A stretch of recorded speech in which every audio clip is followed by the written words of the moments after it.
Hey, this is Terra Invicta, and I'm going to say that this is the first episode of Season 11. I went back on what I thought, especially because we hadn't played in like a couple of weeks. I decided that this feels more like the beginning of a new season than the last episode did. The last episode was mainly like wrapping up a bunch of stuff that was still kind of up in the air anyway. But now we get to recruit all the people to fight against Demogorgon. And we're going to begin by going back to basics, back to Calabar, back to the beginning. I've brought up our beautiful little Calabar map here from so long ago. 5 years ago when we began this campaign. I'm still on the Sea Wyvern map. Oh, I didn't switch everybody over. Give me a second. Embarrassing. Here we go. Okay, that's better. There you go. Question, is it You still don't the same remember, date? Seth? The Calabar was the ship. That was it was just a city in a ship.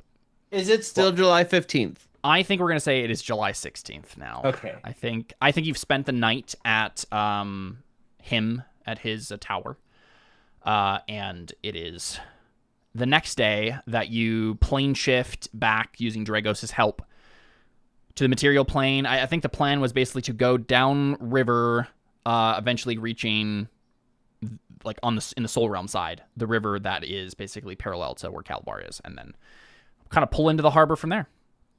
So I think we begin our episode seeing all of you on.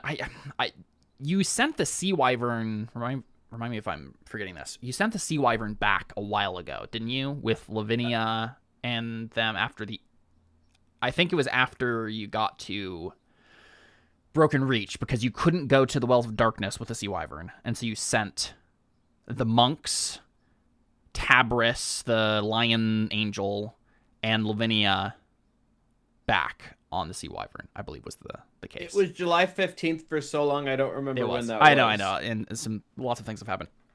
But I think we see you guys, it doesn't really matter what boat you're in. It probably doesn't matter because you immediately go to a dock and then walk the rest of the way. We'll pick up with you guys entering Calabar and seeing the city. And it looks like it's been in better shape. I don't think there's like an army actively attacking it or anything, but you see signs that there has been conflict. And you guys remember, the tieflings of West Africa are mad right now. So this is probably an issue here, just like it was everywhere on West Africa. And so that is likely a thing that they've had to deal with. There's some damage to the city and things that have happened. But you walk in, kind of breathing in familiar smells, seeing familiar sights, and returning to the place your adventure began so long ago. And I'm curious where you guys would go first. Obviously, you sent all of the other NPCs that were with you before back to Calabar as well. So they're, in theory, here. They should have gotten back here with the Agents of Pain help. And I think Dragos helped them too, actually. I think it's probably him who teleported you here.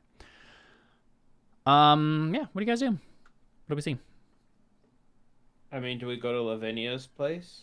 Yep, that'd be an easy first place to go, right? Lavinia's manor is right over here. And then I definitely want to, check in on the monastery. Yes. That pretty is early on. Yep, that's definitely one of the things that will likely happen here. I think it makes sense that we get a little bit of a montage of you guys walking through the city, revisiting or, seeing old places as you pass them that are familiar, but, a little weathered, a little worn, sometimes damaged. The city has seen conflict, but it definitely seems like things are still functioning here. And we see you guys arrive at Lavinia's manor, and I think it is a very busy place, right? We see people running in and out. The first time you guys went to Lavinia's manor back in the first adventure, the first session, it was very bare, right? She had one servant, Carla, and pretty much no one else. All of her possessions had been sold off to pay debts and stuff. So you're walking in on a very different place. It's not like that a bunch of the decorations are back or anything, but it's very busy. You see servants, and it's not necessarily like house servants that you see, but like you see people on errands, right? You see runners, you see some what look like to be city guard probably, and they're coming in and out. And as you enter the manor and get led to Lavinia, you see that she is at the dining table that you originally met her. And she is, like, you know, standing over a map of Calabar and has a bunch of, like, various reports and documents next to her. And standing next to her is Deacon Ross and Juno Tremulous. As a reminder, Deacon Ross is the member of the Order of the Bitter Curtain that first inducted Takui, and that you guys got put in charge of the Shadow Shore, the district that had all sorts of criminal problems. And then Anna assassinated the guy in charge of it, and you guys put this guy in charge instead. So he's a resident noble of the city. And then Juno Tremulous also was rejoining politics. His father was like a noble, and he decided to do that instead of, you know, playing pretend at the neighborhood watch the last time you left him. And so you see him here as well, right? Working side by side with these two other nobles. There's maybe a handful of other nobles that we don't see or that we don't recognize as well. But they're obviously, like, it seems like maybe there was a big conflict that has just recently ended, and cleanup is happening, and, you know, order is being restored to Calabar. And it seems like Lavinia and Deacon Ross and Juno are all at the head of it. Probably immediately, Lavinia looks up and smiles, and she says, "It is so good to see you. I'm glad that you are here, safe and sound. Does that mean we... how did it go? Your mission?"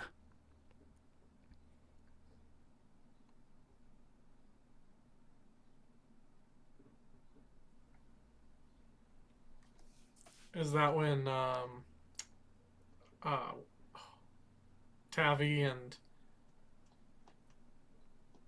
you don't see them here yet. Let me take a look at my notes real quick. If there's anyone else here. You see Zondalan is here, of the people that you sent back as well. He's standing nearby. But you don't see the others yet. Okay. I just figured that would be like, well, you could ask them how well. Yeah. I mean, that's certainly probably happened. Oh, you know what? You're right. Because Zondalan's here. He was with the others as well. She would probably ask something like, I think she'd say this. I'll rewind. It's so good to see you. I'm glad that you made it back in one piece. The others tell me that your mission has succeeded, and now comes the hard part. Yeah, this is where it gets a little intensified. It becomes more real. Yeah, Juno is already walking over at this point and, like, gonna, you know, give you a handshake and a bro hug, Audrin, right? And Deacon Ross is nodding in appreciation at all of you as well, right? In turn, and I think probably Deacon speaks up at that point and says, "You just missed the fun. There has definitely been some conflict of our. There's been some. We've had some difficulties of our own here in Calabar, but I think the worst is behind us, which is good for you because I assume you're here looking for allies." You assume correctly. So, what are you implying? I feel like Deacon would be able to pick up on it, but I don't know what it is. Well, you said you're looking for allies, so I'm like, yeah, so? Oh, yeah. So, yeah, you. I think he says, well, of course, you'll have the whatever we can spare of Calabar behind you, but it probably would behoove you to go and visit the factions while you're here, and, well, we haven't had time to officially warn or prepare the rest of Calabar citizens for what is truly ahead of us. And Lavinia says, of course you have the might of the family Vanderboren behind you. Yeah, I think that's all she says. One thing I think you guys notice, I'm going to say Anna notices this because she's has a high insight. You can see that as the groups, like noble the nobles here are deliberating over various things, and like in between these snippets of conversations, they're having to like answer like errand boys and stuff and send out reports, and it's very busy, right? You see, Anna, that Lavinia and Deacon seem very familiar with each other. Like they're standing kind of close to each other, and they're like, you know, like more than they should be familiar, you know, like amiable towards each other, it seems like. But yeah, Emily knows we did a Anna knows. swap. Yeah.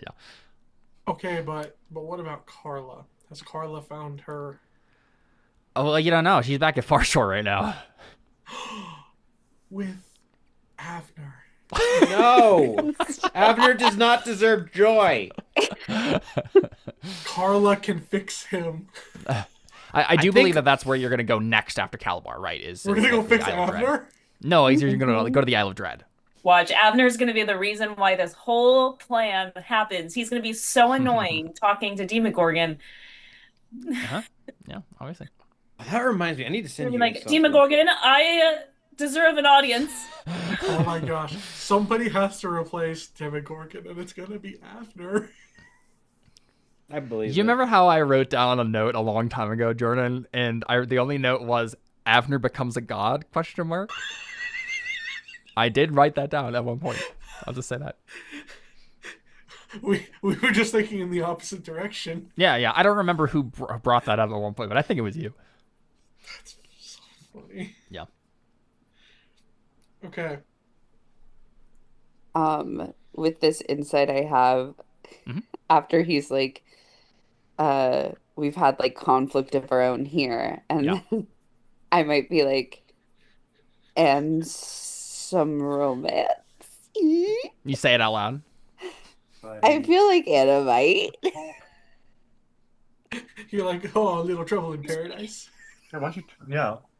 Say something to the effect of like, we've had some conflict, and then I'm like, Sorry, we're gonna do It's this. fine. I'm okay. and maybe some love, like, and kind of like do a little like, Yeah. I think Juno frowns and looks up at you and just says, "What are you talking about?"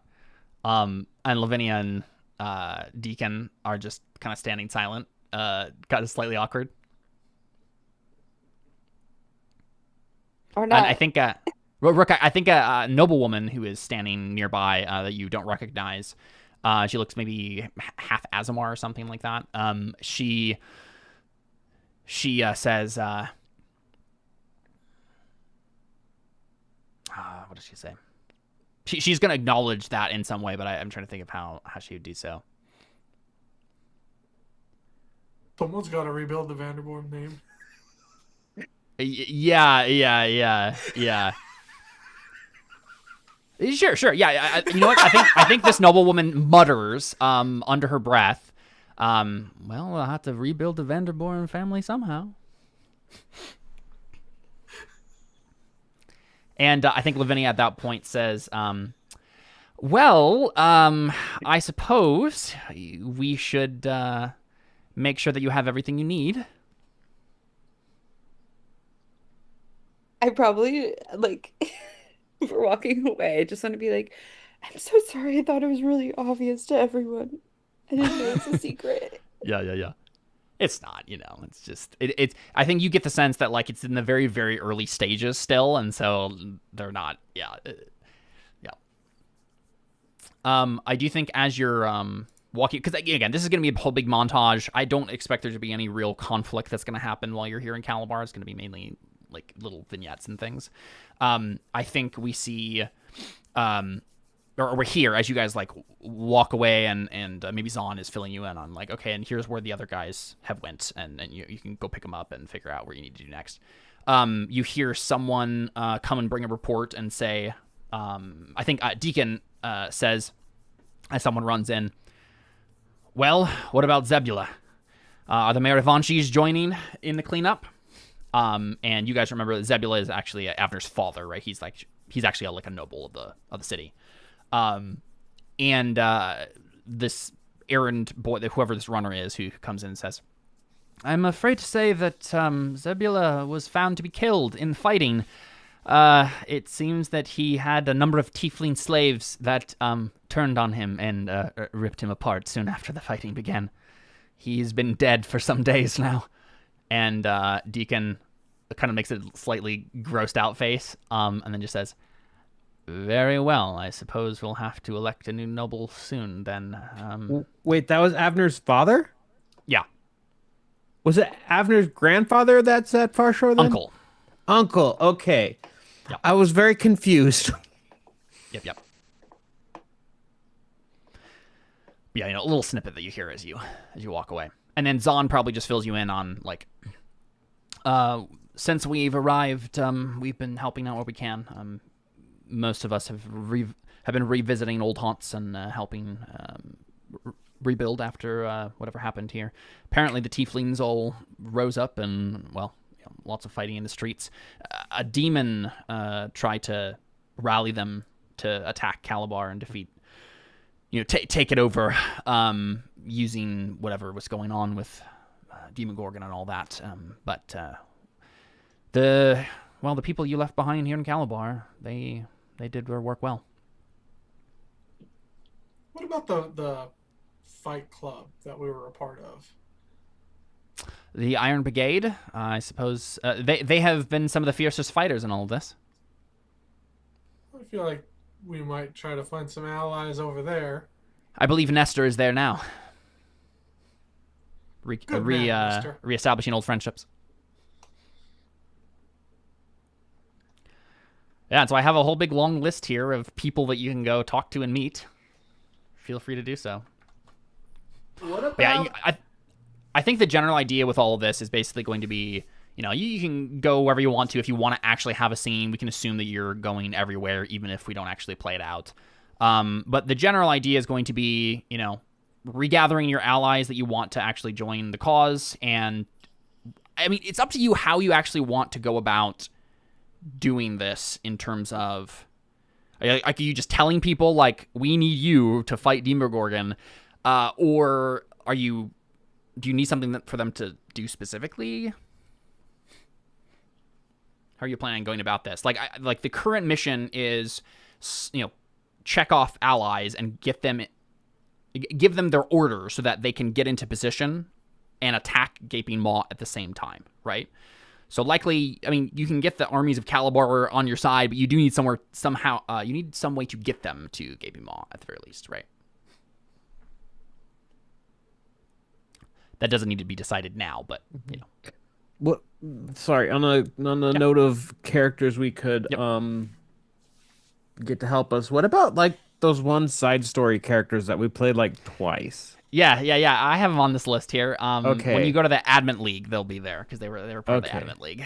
I literally the only thing I have is the name of the character I played. I remember nothing about him. We got Marvin. We got whatever Alyssa's Pixie's name was, and then you have whatever that guy's name. Gumeros. All I duelist. Tiefling fighter. Oh, literally the only thing. He might not be a part of the recruitment. That's the I was gonna ask. Yeah. If he was a tiefling, he might not.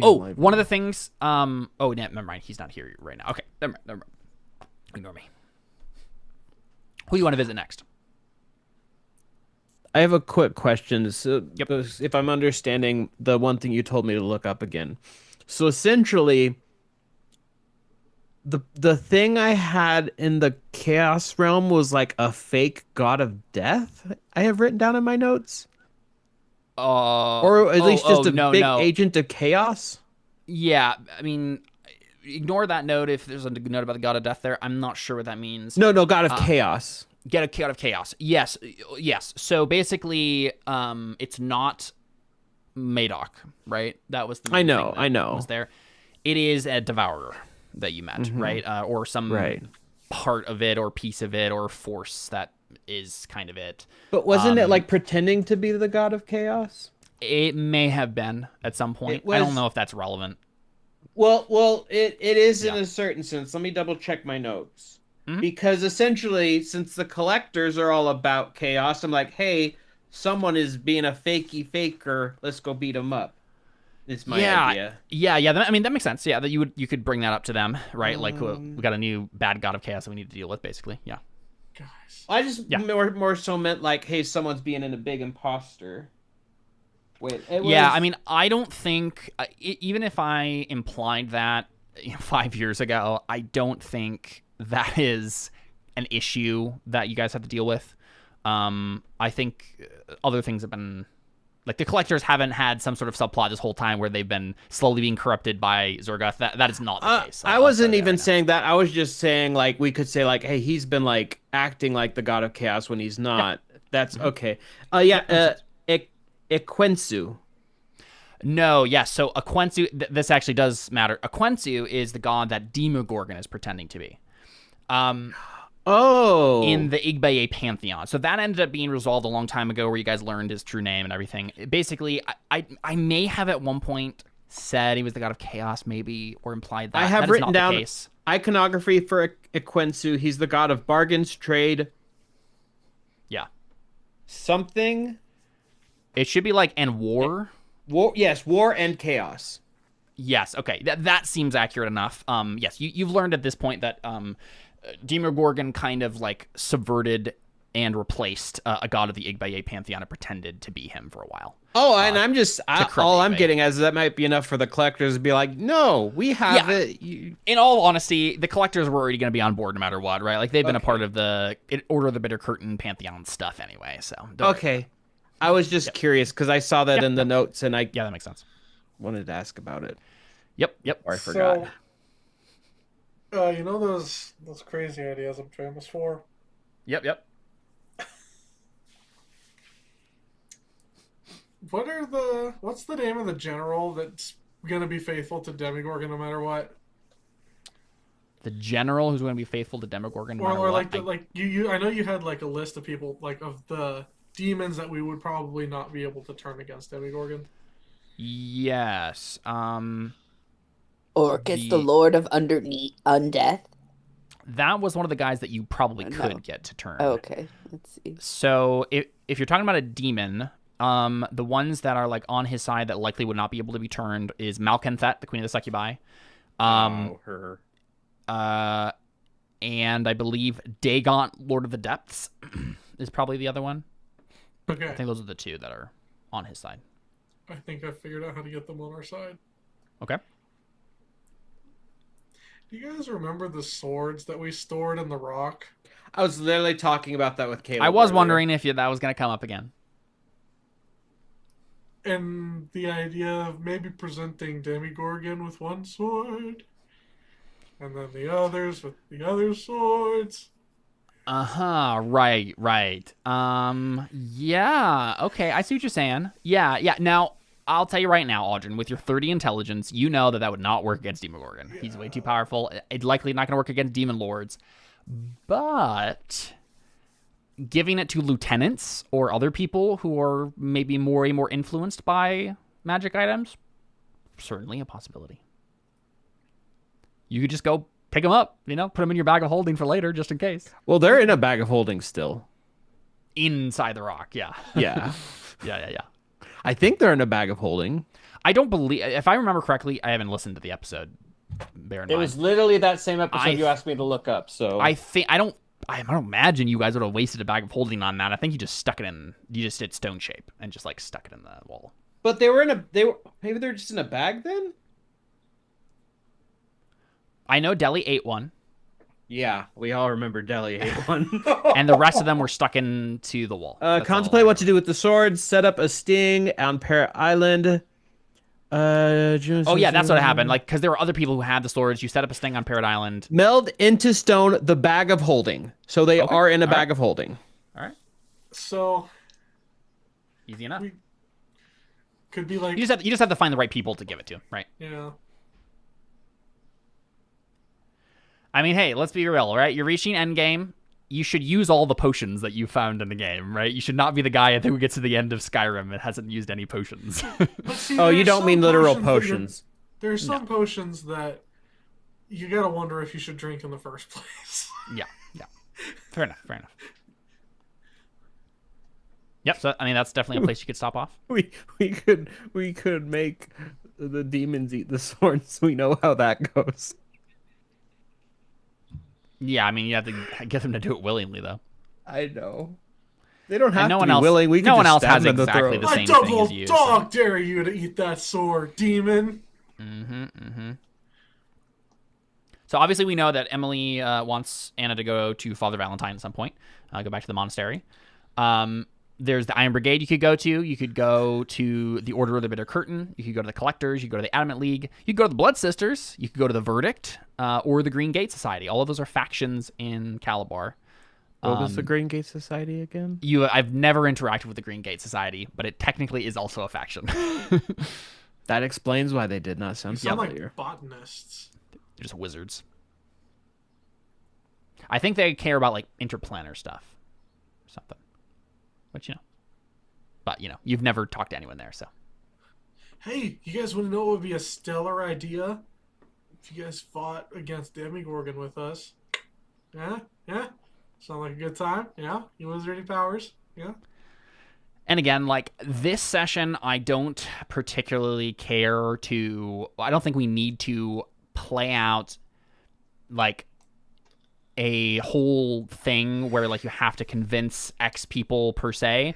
The Calabar is going to be the easy place to get allies, I think, especially because like Lavinia and Deacon and Juno are like in charge of the city council and stuff.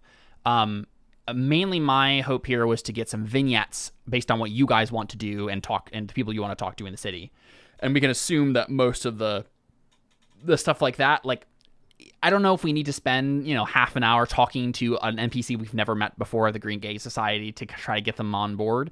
I'm more interested in going back through, like, go to the Isle of Dread and get the Phanatons, go to the Feywild and get the genies, like all of that stuff, right? Harpo. I want to Yeah. talk to the shop owner from the guy that we tried to steal from Calabar. Do you mean the rowboat merchant? Yeah, Or maybe I someone was going else. to say the rowboat merchants. Can we talk to them? Them too. Yeah, you could talk to who are you talking about? There was once in like the first couple of sessions, I think, that we had, like, for some reason we were trying to like infiltrate this accessory shop or something. It was to get to the guy that I was supposed to assassinate, like the leader of whatever area, right? That we had to we had information that we were going through this shop about it. Accessory Yeah, shop. So the thing that I remember. remember that you're probably referring to, Jordan, is in the adventure, there was a taxidermist. Is that who you're That's talking it. about? Yes. If I remember correctly, in the original adventure, he tries to leave town. I don't think he's just still at his taxidermy shop because he was like working with the Lotus Dragons and everything. Oh, that's right. I don't think he's still around. But hey, if you do want to go visit your rowboat friend who gave you a bunch of rowboats and that you destroyed his rowboats, we could do that. That rowboat guy. I have a note about that guy. If you want to stop by, just for funsies. How many robots of his did we destroy? At least 2.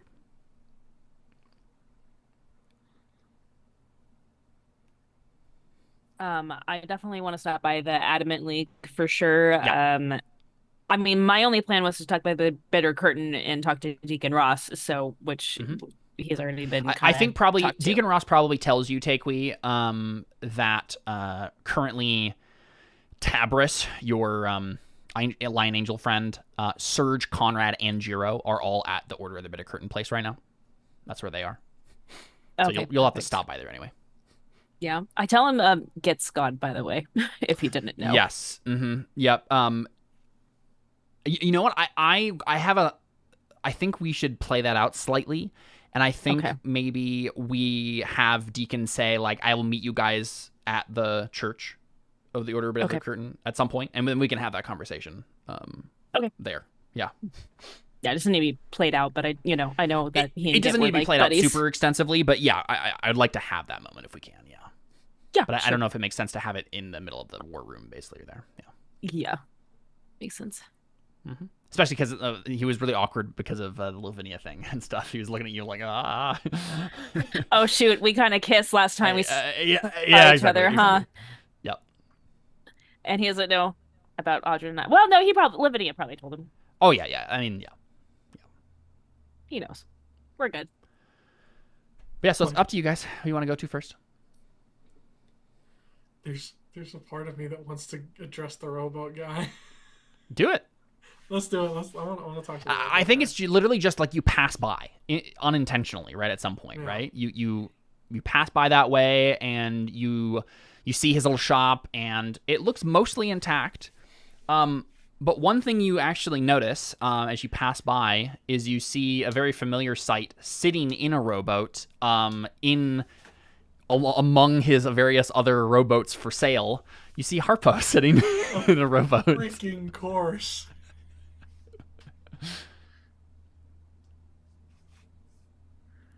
And he just waves. Hello. Harpo! How did you get here? I do not know. We can't keep running into each other like this. That's the answer to that question pretty much every time. You were in a different dimension. And they cut me loose. That I was a floated here. mistake. Oh, Harpo, what are you doing these days? The same thing as I do every day.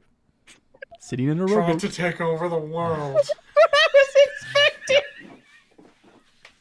And I think at that point, Mr. Rowboat Merchant comes out. Boat. Yeah. Mr. Rowboat Merchant comes out of his shop and starts walking down. And I would like to imagine that he is, if Terra Invicta is animated like an anime, this guy looks very eerily familiar, like the cabbage merchant, right? He has kind of graying hair, and he's like scratching his balding head as he steps out, and he's just like, "All right, what am I going to do?" Oh, it's you. Hello, Audrin. It's been a long time.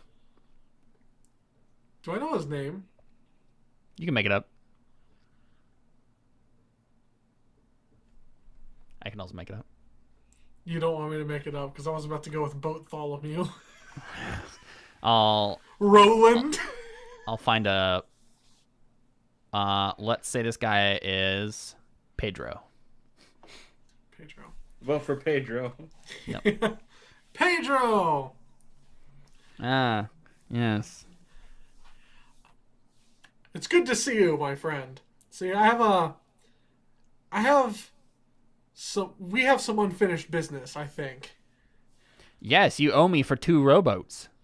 You know, it's funny you should mention that. And I go to my robe of useful items and pull off the exactly two rowboats. Now, when I listen back through the campaign, I really hope that it was 2. I have it written on my character sheet. Oh, nice. What I mean is not that you have it in the robe of useful items. That it was actually 2 that you destroyed. I'm pretty sure it was, but yes. And he sees you do this, and at first he's skeptical, right? And then his eyes widen, and then he says, well, I suppose that... But you owe me interest. I could have had 2 rowboats this entire time. I was like, He takes off the 3 wooden ladder patches. Or no, he takes off 2 of them. It's like, here, have some ladders. Sure. He grabs them and sets them down. And then he turns and he says, do you know this creature? Oh yeah, Harpo. You know, he's Harpo. Yes, Harpo. We all know Harpo. Now, his rowboat is some of the finest material that I've ever come across, but I can't seem to get him out of it. Do you have any thought on how to do so? You will have to consult the Council of Jinn. The Speaking of what? Harpo, do you have any way for us to get in contact with said council by any chance? Well, you should just try to free me. I would probably I was bring them say around literally, right quick. if we do that, because we have sworn that we would not try to do that, and if we did, that they would intervene. Mm-hmm. Now, That's one way to get their attention really quickly. Yeah, it wouldn't be necessarily the best way to get off on the right foot with them, but it's one. Don't you have some other way to get to the Feywild? It's just in the Feywild. You could probably just wander around the Feywild waving your arms. With me, I mean, if you bring me along, I'm sure it'll come up eventually. I do have plane shift. I do not have something to plane shift to the Feywild. Well, luckily, you were in Calabar, the most exotic and rich city in this part of the world, which you can buy pretty much any magic item. We also used a lot of our gold last time. Also true. Because we bought 3 things we brought 3 planar tuning forks. We still Did you have buy some one for stuff. the Let me Feywild, though? check Party Gold. Oh, okay. Huh? Did you buy one that's attuned to the Feywild, though? I thought you No. did. I have that we have. Yeah. You sure? Unless I have Pazunia, Shadow Realm, Shadowfell. Okay, so you have one for Pazunia, Wells of Darkness, I assume is what that other one is, and then the Shadowfell generally. That makes sense. Yeah, Soul Realm and Shadowfell. We still had Soul 12,000 Realm, okay. gold. Okay. Yeah, I mean 12,000 is perfectly fine for buying one tuning fork to the Feywild. That's an easy one. Oh, and the tuning forks we were buying were at a more expensive price if I remember right, too. Yeah, I mean here it's like just whatever the spell says. We specifically bought stuff there because there were things we probably wouldn't have been able to buy elsewhere if I remember correctly. Yeah. But yeah, one to the Feywild is an easy one to get, so that's Okay. not really an issue. But yes, I think the Pedro says, so if you do manage to, get him out of it, would you, bring me back the rowboat? In one piece, mind you. That is the hard part. I think we could try to do that. I don't know if 2 ladders quite cuts it. I'll need one more rowboat to make us even.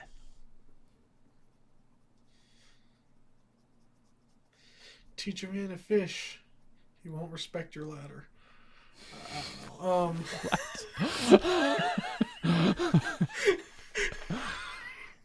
Not one of your best ones, Jordan. No, I gotta say that. I don't know. I'm just like.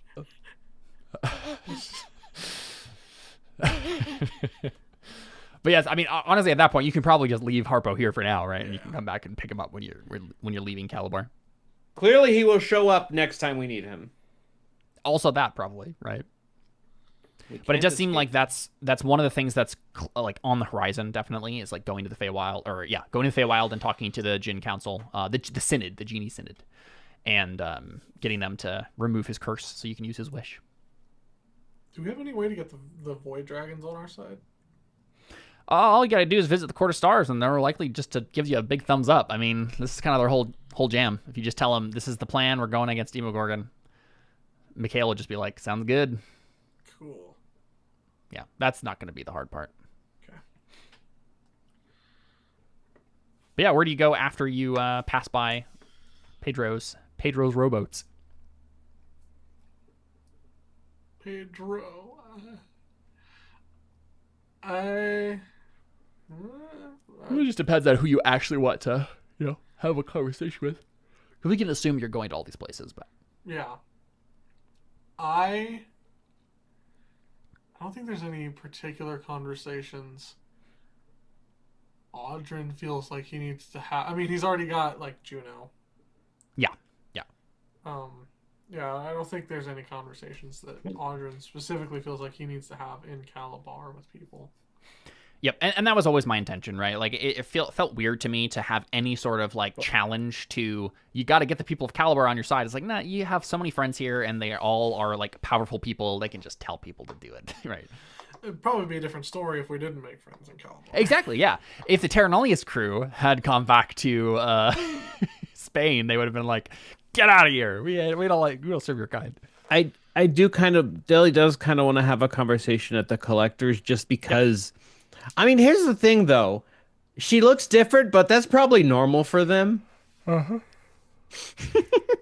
Yep, you got Alan Dale there. I think Lavinia probably told you, or someone, maybe Zahn, told you that Lovrella went there. Mm-hmm.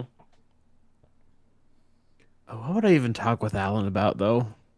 Again, I am assuming you guys were going to all these places, but we don't actually have to play out a conversation unless we really have. Part of me wants to, but then I realized the funny part of like, what happened to you, Deli, would be like, oh, hi, Deli. Yeah, exactly. It's normal for them to come back as like, with a fish head or something like that. It's Very the Collectors. Maybe you show up, Alan Dale immediately recognizes you and just puts you right back to work, hands you a corrupted magic item. Can you eat this, please? He's like, I can't do that anymore. Oh, well, that's such a shame. He's like, oh, useful and probably he like goes back to to a room where they've just been storing all of these magic items that they were hoping that you'd be able to eat at some point, and then they just throw it back in there. And actually, he look at this. You go, well, actually, these are powerful magical people. That Yeah. This is also a perfect time, and we don't necessarily need to play out this in session, but if you have any particular magic items you would like to attempt to purchase or acquire, now would be the time to do it. Well, Deli would look at all those magical. Is there a way we could use all of the magical junk? I don't know.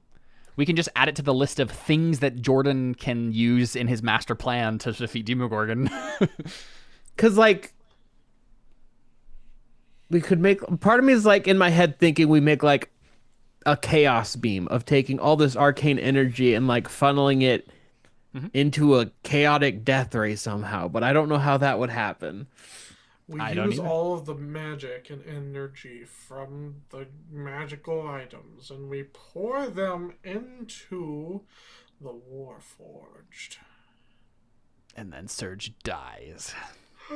No, not Surge. We pour them into to create new Warforged. And then they're all weird cursed Wait, magic item. What's that like spell? the- What is it? I may have lost it, They're actually. like fallen Warforged. I say we put it on a list, and we Yeah. might be able to figure out something to do with it later. I don't know what it would be, but I do want to figure out how to expand my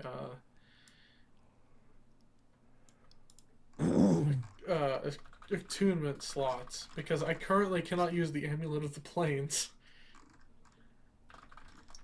I thought I had that amulet. Or am I thinking of something else? I did know not that have you that guys amulet. got one from Vren, right? Hmm? And I think it was Audrin who stole it from him. Right. But I mean, he could have given it to you. I don't remember. Because what's the who amulet of the actually had plains do again? It just While allows wearing you. It allows you to cast plane shift basically for free, right? You can use an action and name a location that you're familiar with on another plane of existence. Then make a DC 15 intelligence check. On a successful check, you cast plane shift. Right. Okay. On a failure, other things happen. Mm-hmm. But it does There you go. require attunement. Yep. Oh, okay. That's why I don't have it then. Yeah. Mm-hmm. That's why Audrin Yeah. has it, but he doth not own it. Yep. The again, I'm assuming that you're going to all these places and telling them like, you got to join our army and we'll have a master plan and then you'll be part of it. But we don't necessarily need to have that conversation because we don't actually know the master plan yet. So, who else do we need to like have conversations with? Obviously Father Valentine, and then we can have that conversation at the Order of the Bitter Curtain as well. What happened to that? Okay, remind me. I think the answer is he died. But what happened to that one guy that Deli was trying to befriend? Yeah, Kurgle, he's here. Kurgle. Yeah, remember I said this last time. I think he Swam. was on a boat. Well, he took the Blue Nixie. He took Lavinia's boat all the way back from the Isle of Dread and went back to establish a trade route with Calabar. And he's just been here ever since. Okay, He's the for one some that reason was- I thought he died in like the No. big boat crash.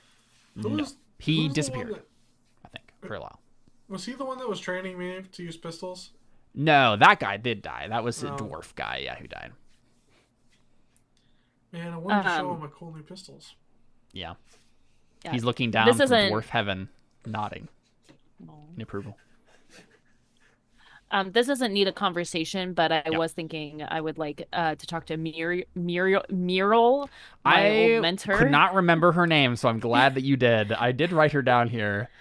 Yeah, I mean, I'm assuming you guys visit the Adamant League, right? We get, I think we see that reunion, right? Lyrith, Tabby are there.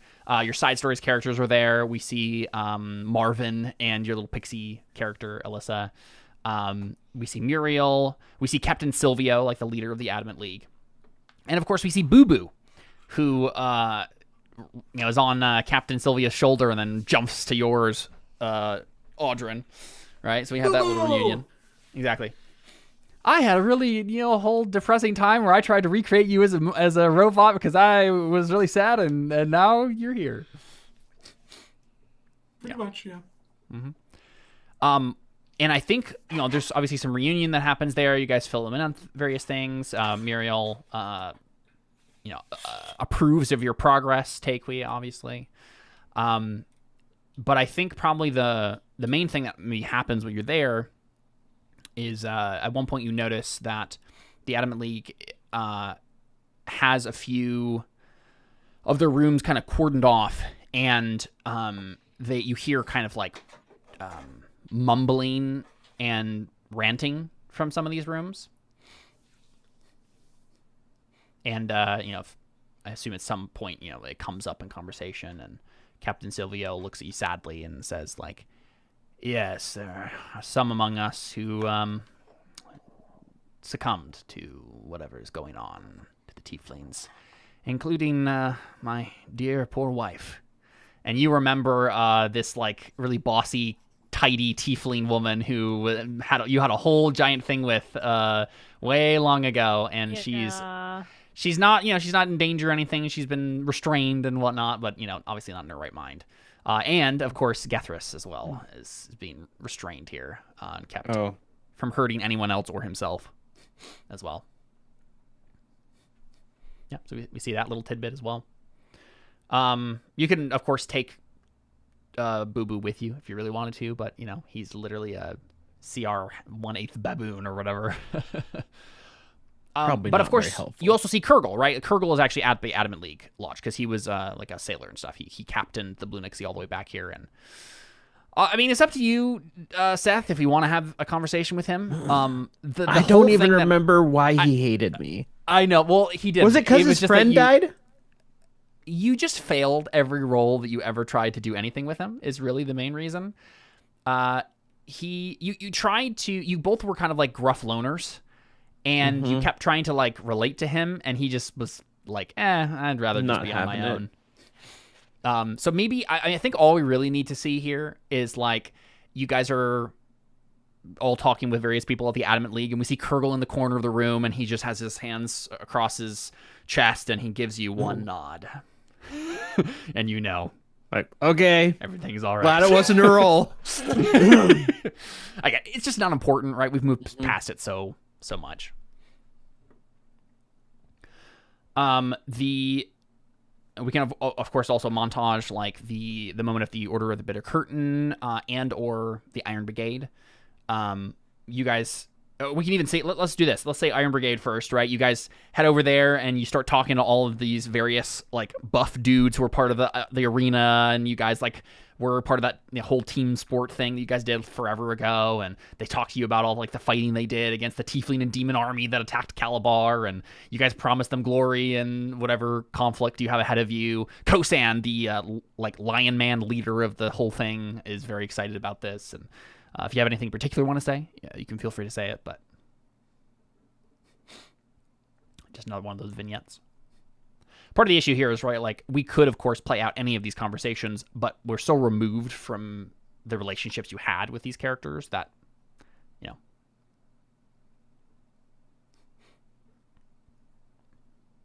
I think we're good. Yeah, Nestor was here as well, right? Like, rekindling old friendships and stuff, and revealing to people that he was actually a secret king this whole time, and, my name isn't really Carrick. All that stuff. We see the Order of the Bitter Curtain, right? You head to this like small chapel where you first, after you died and were resurrected, Takewee, you found your way here because you were kind of lost, didn't know what was going on. And Deacon Ross meets you there, and you have this conversation. The Tabris is here. Surge, Conrad, and Jiro are all here because they have connections to the Order of the Bitter Curtain above any of the other factions of Calabar. I think you get one of the little snippets that we hear is Jiro is like the only tiefling in the whole city right now who isn't under this whole madness curse thing. So, there was a whole big issue when he first arrived where people were like, is he gonna turn mad? And he had to, whole big thing where Lavinia had to vouch for him and everything. So he's regaling you of that. And then I think Deacon shows up, right? And then he just says, Takewee, it's good to see you. Good to see you all. There is still a fight ahead of us. I'm glad that we were able to deal with this problem without you. I was worried for a moment, but Calabar rallied together, and we did it. Oh yeah, good old-fashioned Cali rally. I'm glad that everybody is mostly safe. And we have a road, we have a path ahead of us that we can walk in order to finish this. That's what gives me the most hope, is that without that, there would still be... I don't know if we could deal with this long term. It's too big of a change, too massive of a problem. It needs to be dealt with. And in all honesty, I'm glad that you're the ones to deal with it. Not that I don't wish to be the hero, of course, but I can see now that the Pantheon was preparing all of you for this all along. And I didn't need to have a Phoenix mark to be a part of it. Speaking of Phoenixes, I heard that Get didn't make it. No, but he, in a way, became the Phoenix. Yes? Well, I suppose that would put a little spring in his step, wouldn't it?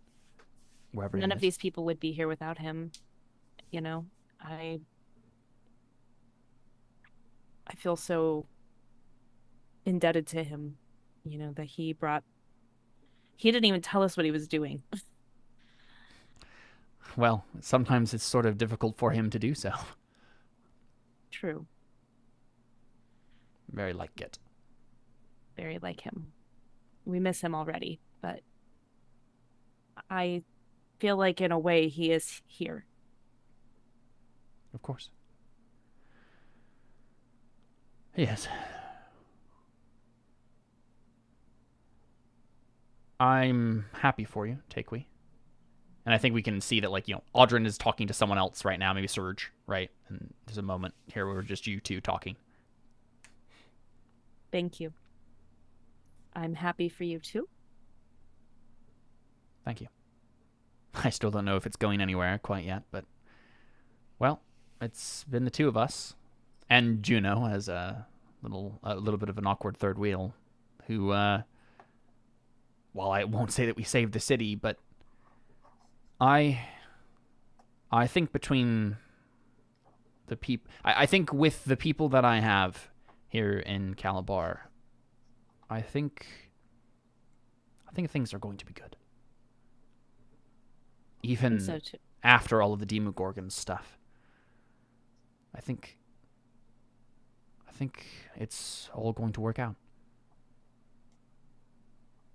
I'm glad you see it that way. And thank you for making me see that when I was at my lowest point. Of course. I'll always think the best of you. As are you.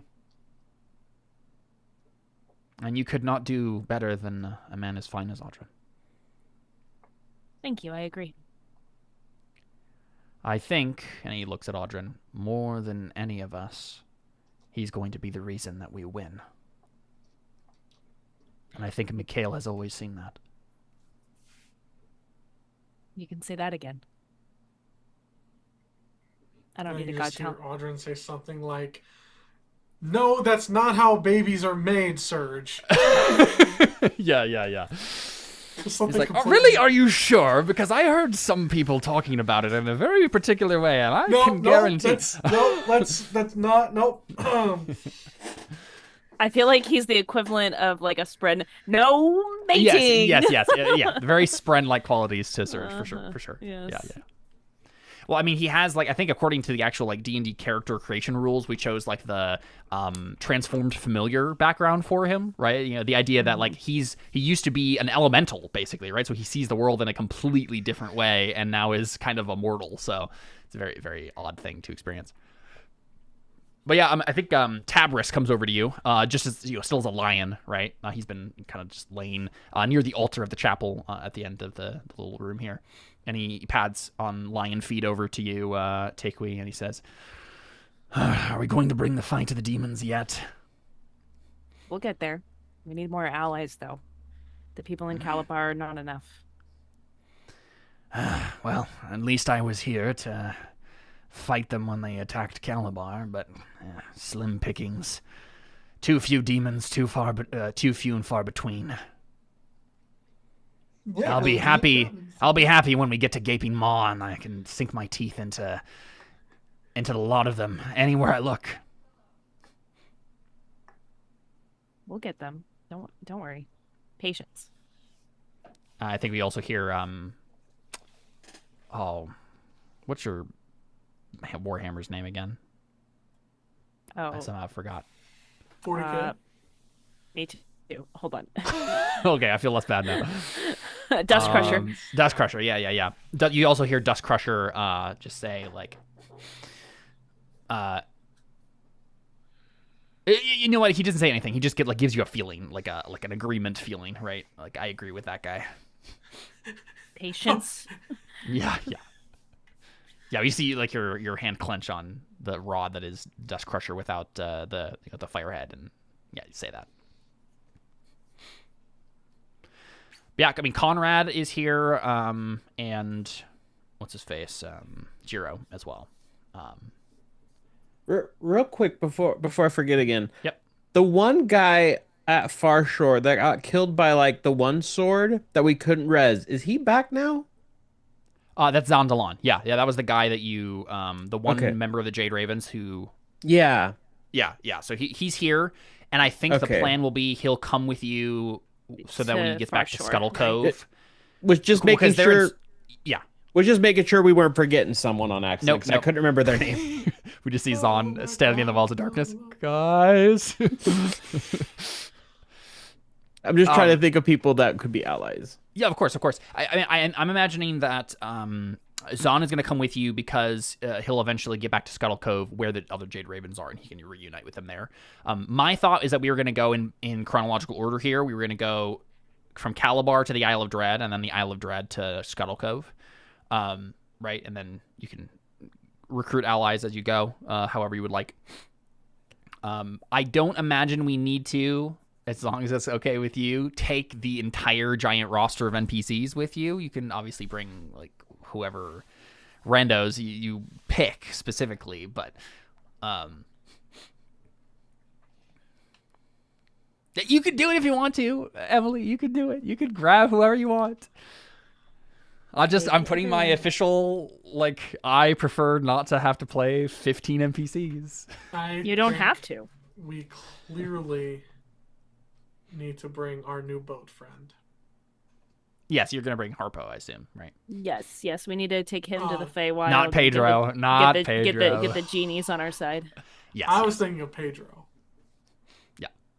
Because, like, in theory, what's happening here, right, is Audrin already knows part of the plan, even if Jordan doesn't, right? And he's starting to put the pieces together and tell people what he wants them to do, right? That's part of what we've been seeing through this whole thing, I think, is, like, we see Audrin, while other people are having conversations, he's talking frantically with, like, Lavinia or whoever, and he's been like, okay, so I'm starting to put this plan together, and here's what your role in it is, and it'll all come together in the end, but we don't necessarily need to have them all slowly crowd around you as you go from place to place, per se, right? Because there's, like, preparations to be done in Far Shore, there's preparations to be done in Calabar.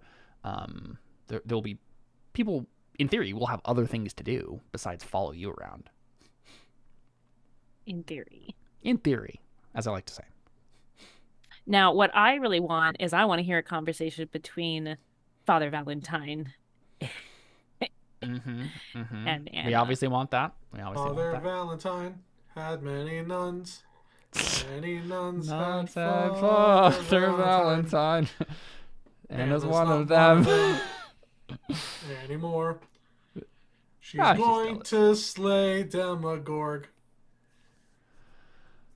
I mean, I think that's pretty much the only other person, unless unless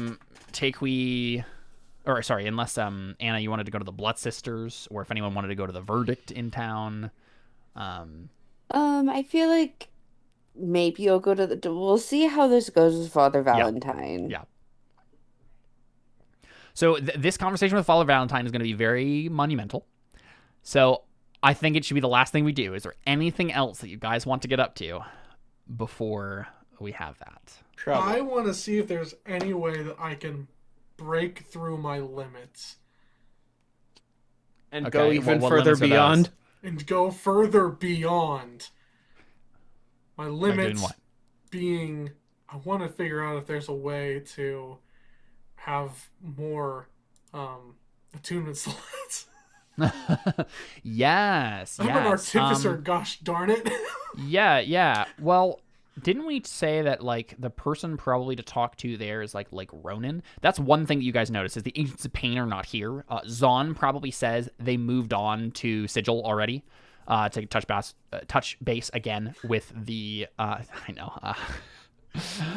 with the Lady of Pain, and you will catch up with them when you get back to Sigil, which I assume is another place that's on the list of places to go, right? So I mean, yeah, you could try to work on that here if you wanted to. But like the likely person to do that is, in terms of like who is the like person who has the most magical knowledge in the setting for this sort of thing, it's likely Ronan. Right. Which makes sense. But you could also go to hey, wait a second. Audrin, you're part of the Verdict now. You can just go to the Verdict place here in town and talk to Sergio Braga, the wizard that we saw forever ago, who talked to Anna and there was a whole thing there. You stole some magic items from him forever ago. You can just go talk to that guy. He's a wizard. He's part of the Verdict. You have the resources of the Verdict at your disposal. Okay, yeah, I'll go. Do it. I'll go have a conversation with him.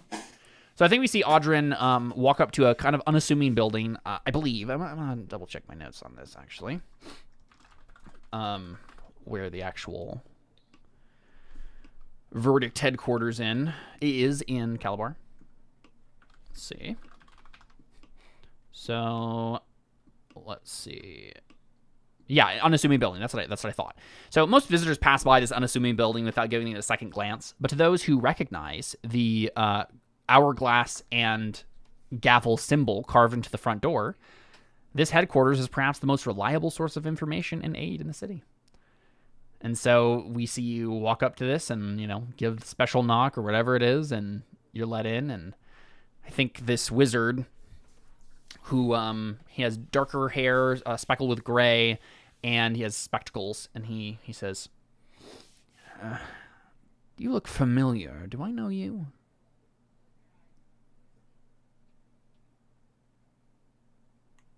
Has Audrin actually met him? No. Anna met him. I think it's the only person who actually met him. You stole this from him before it got to him, that like collection of magic items or whatever it was that you stole.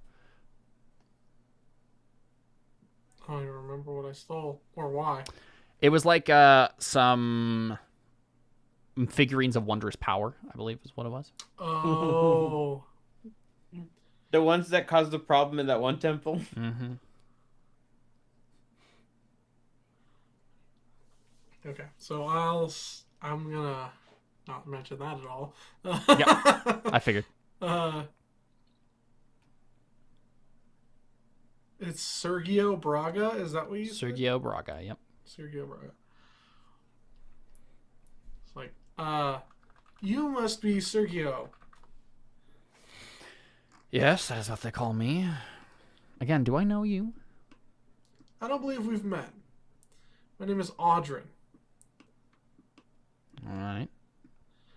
I recently have come into a... can I just say, like, I'm a part of the Verdict now? Yeah, I mean, you gave the secret knock, so he pretty much already knows that. Okay. Yeah. So... whatever that is, I don't know what that is. Shave and a haircut. It might not be a knock at all, right? But whatever secret thing you need to do. Throw some shoes up over some... Yep, that's what it is. Yep. Yeah, it's everything in this. Thieves' Cant is required to join the Verdict. Yeah. Well, it's the opposite. It's like Thieves' Cant, but it's actually inverted. So the shoes... It's Thieves' Can? There you go. Yep. There you go. I like how both Alyssa and was good. Emily were That just was like, good. no. That was good. That one was actually genuinely good. That was good. I thought like this that. where you were going, so when you didn't immediately say it... Nope. Brain wasn't there. My brain was on the shoes. I'm like, how do you like invert a shoe?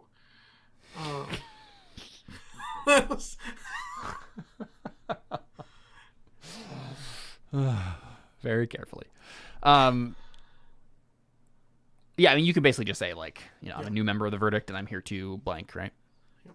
So, I'm a new member of the Verdict. I have this limitation that I would like to figure out a way to overcome. All right.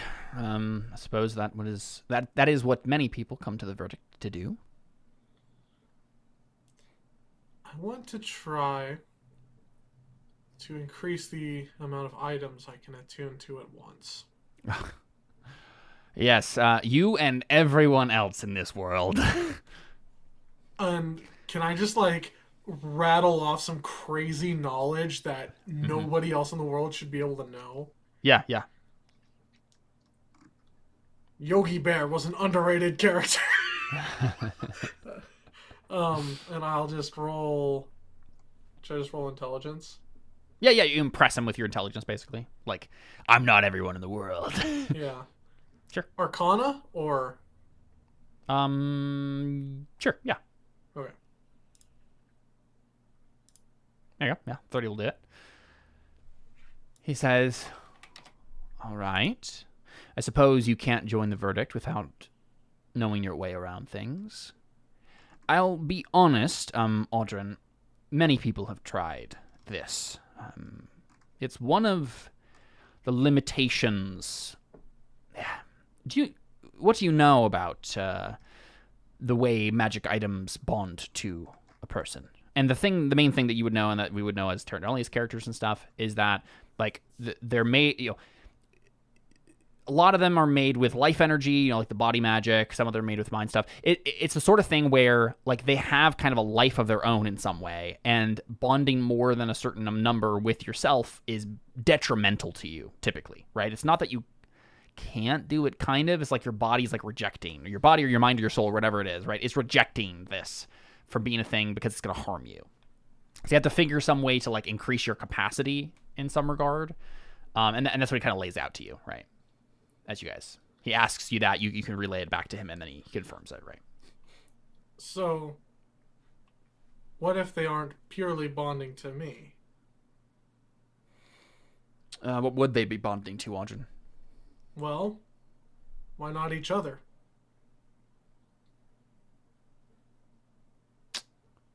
I see. You're talking about maybe siphoning off the effects of an item and trying to imbue it into another? That is the original direction I tried to take with this.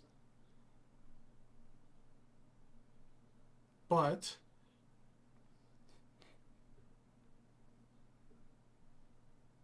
I wonder if there's a way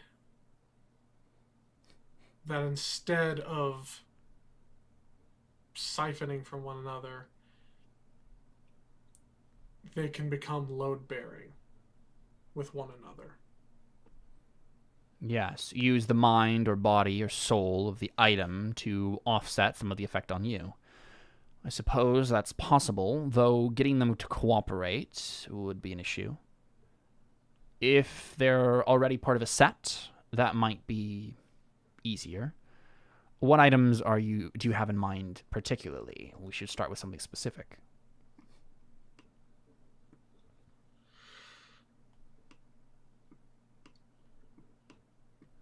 I think I have it in my bio, the 3 things that I'm actually...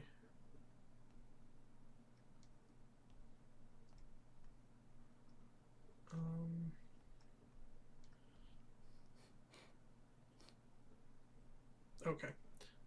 So...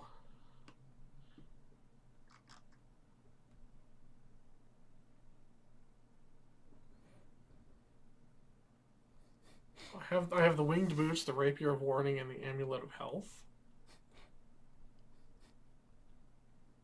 So I'm thinking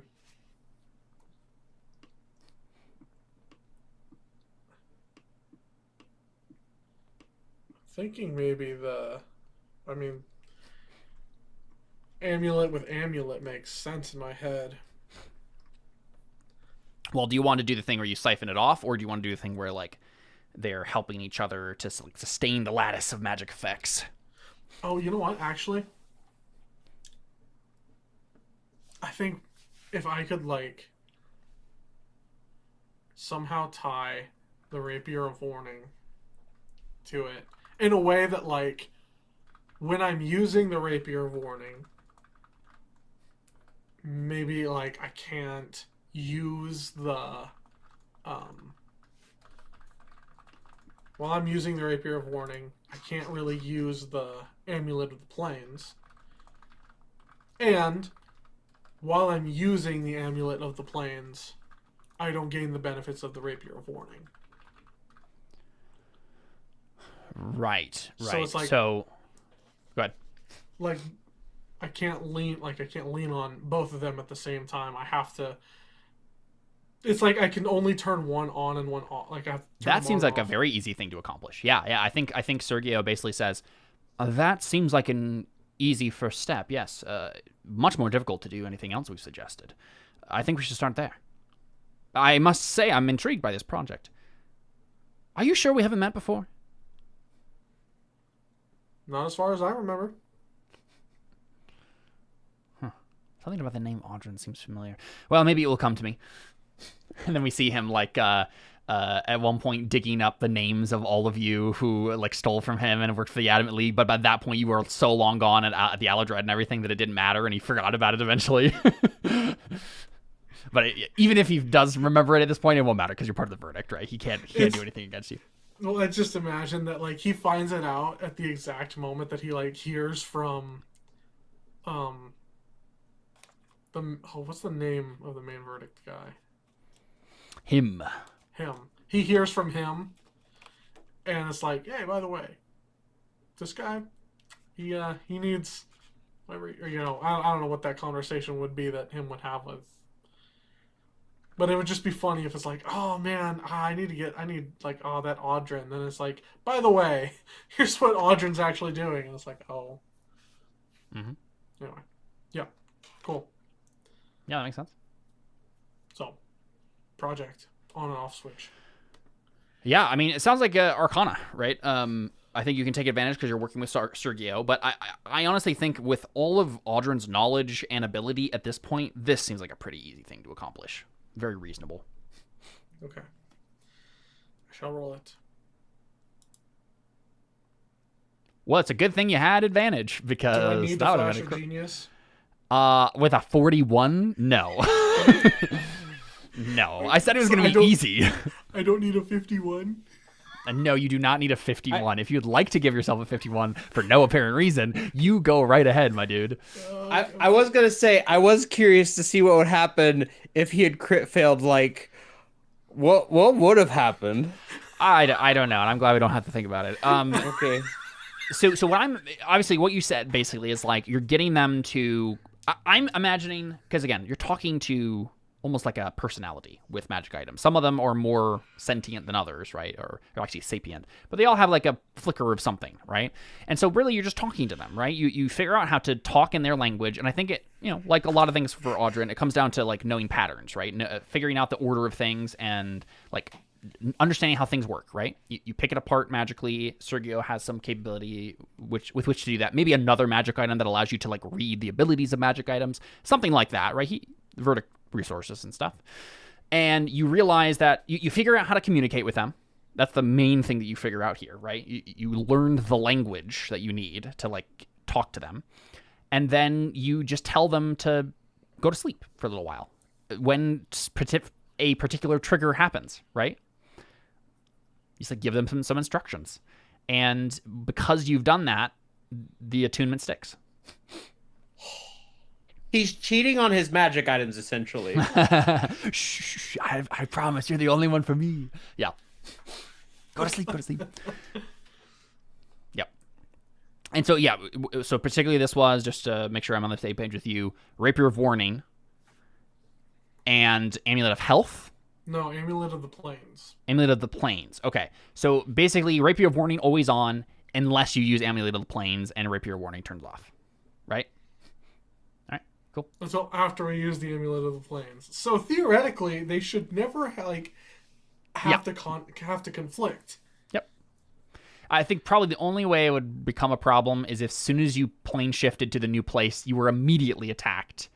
There might be some slight delay someone who knew this was the case would be able to take advantage of, but that's unlikely. So yeah. Sweet, I dig it. I think the most important piece that Audryn learns here is the language, right? Is how to talk to magic items. That's the big breakthrough you have here. Wait. I've just learned how to talk to magic items. Now right now I'm only talking to ones that I'm attuned with and can kind of turn that attunement on and off. Yep. I think Audryn realizes in this moment, wait, what if I can talk to magic items that I'm not attuned with? Mm-hmm. What if I can figure out a way to turn other people's magic items off? Definitely a cool next step. Yep. It's like, oh, you're attuned to that? Not anymore. Hey, buddy, you want to be friends with me, magic item? Go to sleep. Yeah. And we already knew this was possible given the cosmology, right? It's just that Audryn, with his possible 51 on this roll and all the resources of the verdict in Calabar at his disposal, and with a wizard helping you out, I think it's you have a breakthrough here. And this is a breakthrough you've been working on for years at this point, right? Or at least, as long as the campaign's been going. Sweet. Okay, do we want to have a conversation with Father Valentine? All right. No. Is Anna going alone? As far as you know, your honor guard is at the monastery, and so is Benedict right now, in addition to Father. Yeah, that's I'm like, I don't really see why I would bring anybody else with me. It makes sense that maybe when Audryn goes off to do this, everybody else goes off to do individual things in whatever way they want to. Yeah. Okay. So you walk into the monastery. Remind me, what I was told about him. Just that he knows more than it seems. Yes. I'm trying to remember who the first person was who told you that. Was it Shami Amore? Or was it someone else? Was it Dragos? No, was it him? I don't remember. I know that the knight who you summoned with the deck of many things and died in your arms told you, go talk to Father Valentine. But I'm pretty sure it came up before then. I just listened to the episode today, and I don't remember who it was. When you uncover lies about Father Valentine, it's amore. Exactly. It may have been... I don't know if Shami Amore knew about Father Valentine, though. Yeah, I don't know. So... I just know, she knew about him. Father Valentine and Shami Amore are the same person. I saw that twist coming a long ago. Darn it. Erase something. You have been warned by someone, I don't remember who, but basically they said Father Valentine knows more than he's letting on. Okay, yeah. I don't remember the context either. This is so weird. I literally listened to the episode today, and I remember hearing that. I just don't remember. I mean, there was the random night when the thing with the deck of many things happened. Yes, but that was an additional thing. She had already been told by someone, Father Valentine knows more. It must have been him.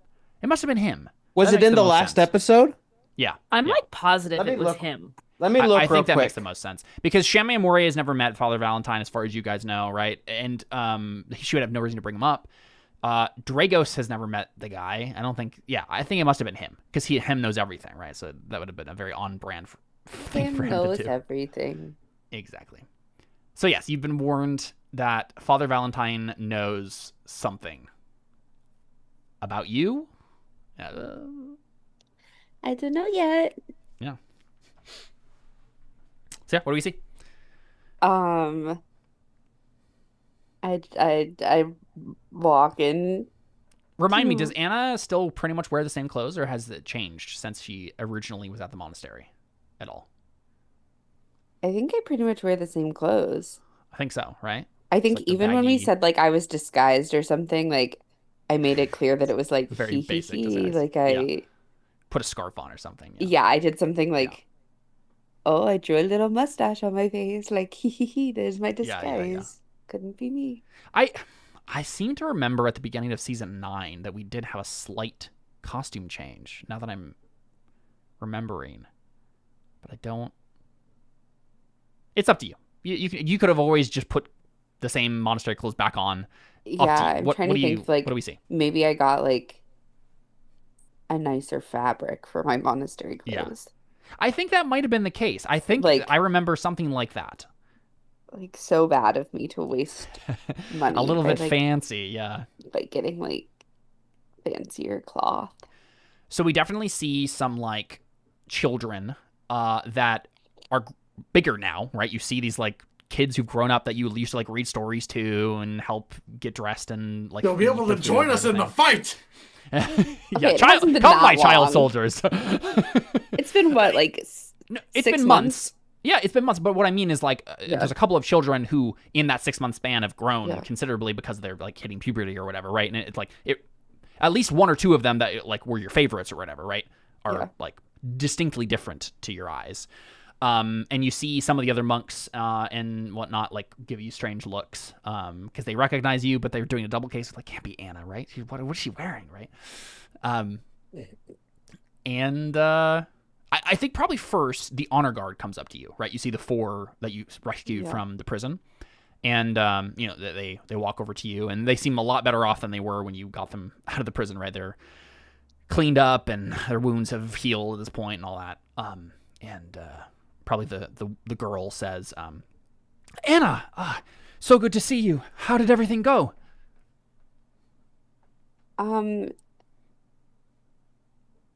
Our mission was a success, but we do now face an even bigger fight. Well, we'll be with you every step of the way. We owe you everything. And the other 3 like nod. It's like, Father Valentine has officially assigned us to you as your honor guard. Oh, okay. We will defend you with our lives until your mission is complete. Wow.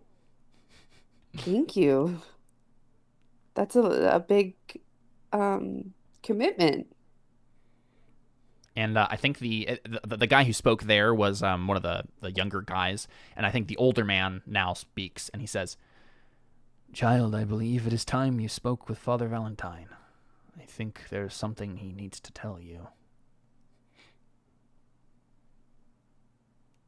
I mean, that's what I came here for, but okay. Why do you know that I need to talk to him? And like he's like an older guy. He might have been in the inner circle of whatever Father Valentine's secrets are, right? Yeah. He gives you a look like he might know things. Okay. Is and he then he like nods his head. Office or whatever. Yeah, he nods his head to where he usually is, right? Like in his chambers, meditating or something, right? And he says, "Your friend Benedict is with him." Okay, well, I'll keep you guys updated on the plan. Very good. Yeah, Father Valentine is actually Todd Volo. I do love all the random theories we've had about Todd Volo.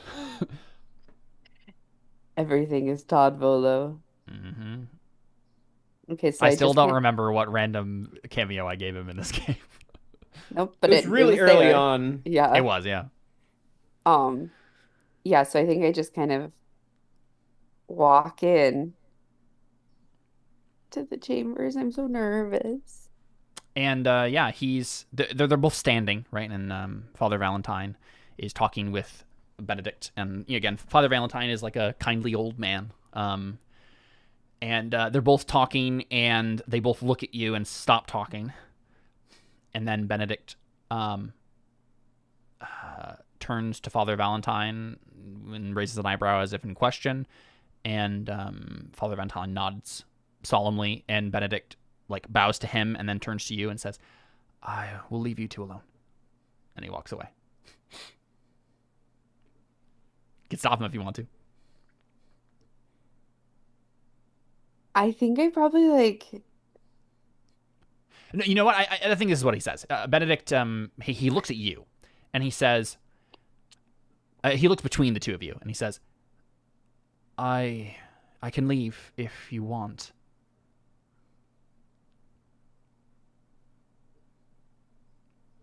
I think I kind of just like look at Father Valentine, but I'm still speaking to Benedict, and I'm like, do you have like private matters to discuss with me? I was just coming to check in after being gone for so long. Like, Father Valentine says, yes, of course, child.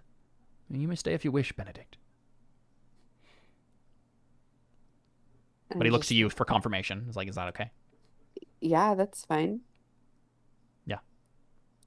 So he says, I see that you've been successful. Benedict tells me much about your journeys and the way you have, well, I suppose without you, all of this would be over already. We are all deeply in your debt, Anna. Sister Anna. Aren't I? Wait, my sister or my mother? Oh, yeah. You know, he probably says that, right? Blessed Mother, he says. Yeah. And I'm just kind of like, oh, that's the first time I've heard that. But you're giving me way too much credit. I mean, it wasn't just me. Of course. But you are the one before me, and you are a hero. And so I feel like some accolades is in order. Thank you.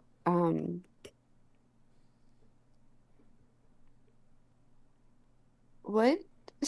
I'm just trying to like, What? what? Who? And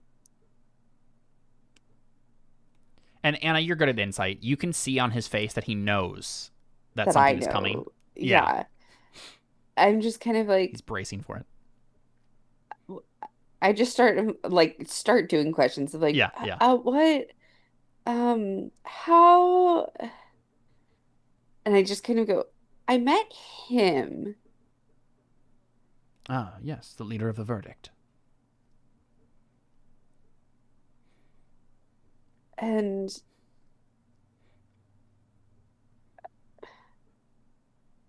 have you been The Order has keeping had... something from me? Like, I don't. Have I been keeping something from you, child? Yes. That is my question. And he's like confirming, right? He's like wanting to make sure that you're actually saying it and that you're like clear in your because you sounded unsure, right? And so he's giving you a chance to do that. And then he looks at Benedict and he says, I suppose there has always been some question, hasn't there? Well, Obvious. not from me. I didn't have any question until... Obviously, the two of you have always been special. Phoenix marked, I hear. And yes, I had some inkling of this all along. I knew it with you, Anna. I could sense it. But Benedict, well, it all makes sense now as well. You're both special. You're both going to save the world. And I'm proud of you. You want to make an insight check? Yeah, like, what is it? It's only a 20. That's really not good. Ooh, you rolled bad.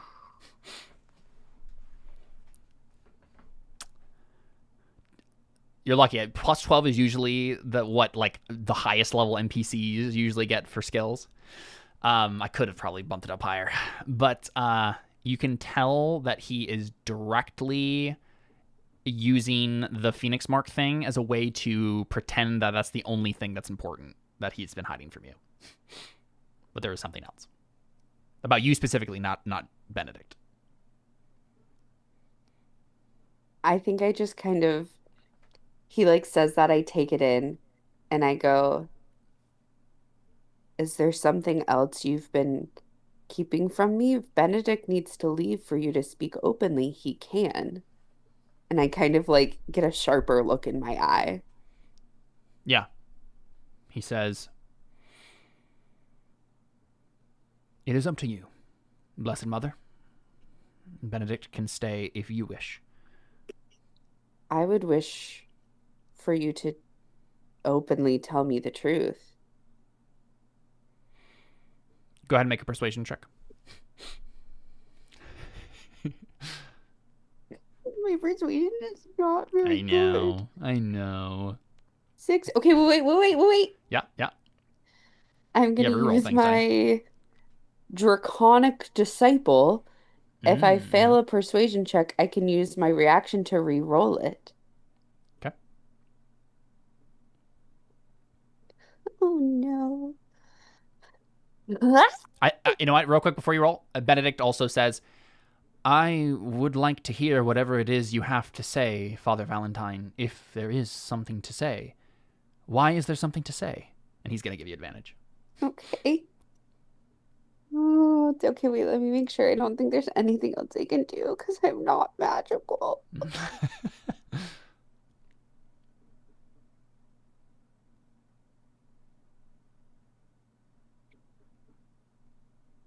Yeah, that's okay. That's it. Unless I just want to kill him, I could do that easily. You're really good at that, yeah. Okay. 20. Oh, there you go. 20 was the DC. I trusted the dice. The dice telling the story. So he deflates a little bit, and he says, "I must admit, I am ashamed to have been caught like this, keeping the truth from you, trying to hide behind implication. But no, you deserve more than that, Blessed Mother. I can see now that it has happened, and there is nothing to reverse it now. In fact, I would not want to. But you must understand that this is difficult for me, because it does... Well, I pray that you understand when I tell you all. Anna, you know that you are an orphan, yes? That we found you on the streets, much like Benedict here, and raised you in the monastery. You never knew your parents. Well, that is because you never had them.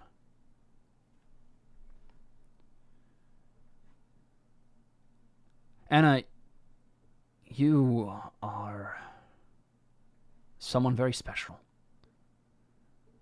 Someone who has the ability to change all of this.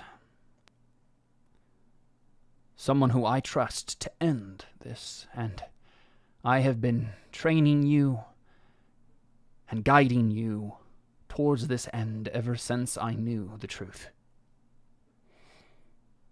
The Lady of Providence told us that this would happen. That this was the path you needed to take to reveal who you truly were. And it has not happened exactly as she foresaw, or maybe I just misunderstood her prophecy. Me and the Lady of Prudence both. When you rejected the offer, or when you failed to gain the power, when the Lady of Pain sent you into the temple on the Isle of Dread, I thought that I had made a mistake, that I was wrong, that we were all wrong. But no, our friend the Kenku always knew. Well, maybe not knew, but he was always meant to reveal it. And the cracks are beginning to show. And so it is time for you to claim your birthright, or at least to know it, before you decide what to do next. He bows and he says, I honor you, Lady of Pursuit. What? I hope that I have done right, that I have done right in your regard. And I have done whatever I can to prepare you for what you need to do next. And Benedict's just like sitting there like, wow, wow, wow. Please. Anna's a pea lady? Please, if you have questions, now is the time to ask. I promise I will not hold anything back anymore.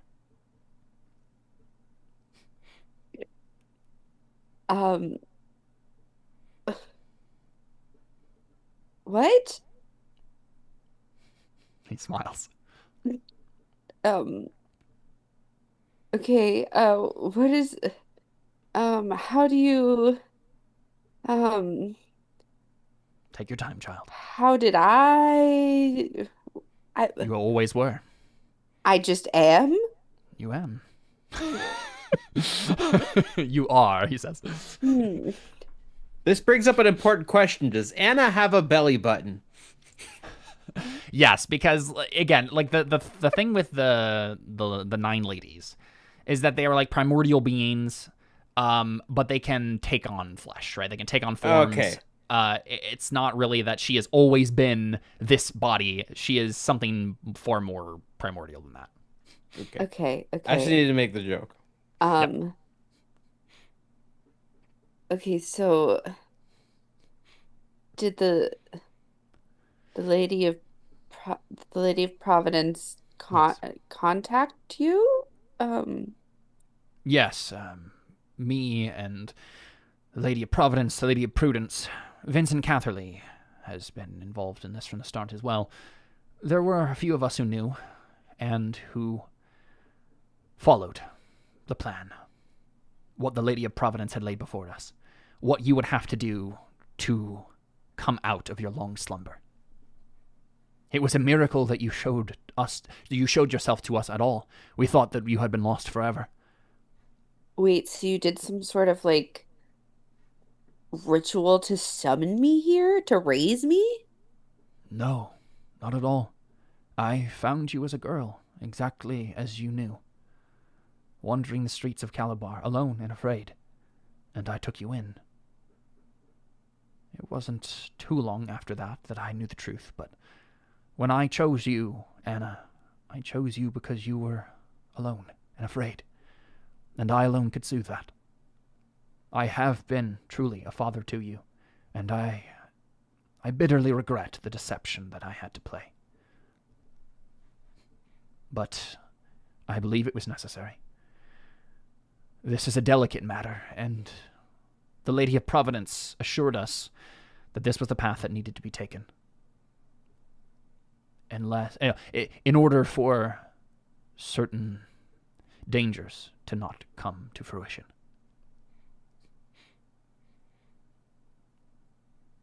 So you found me, and that had nothing to do with the Lady of Providence. You just found me.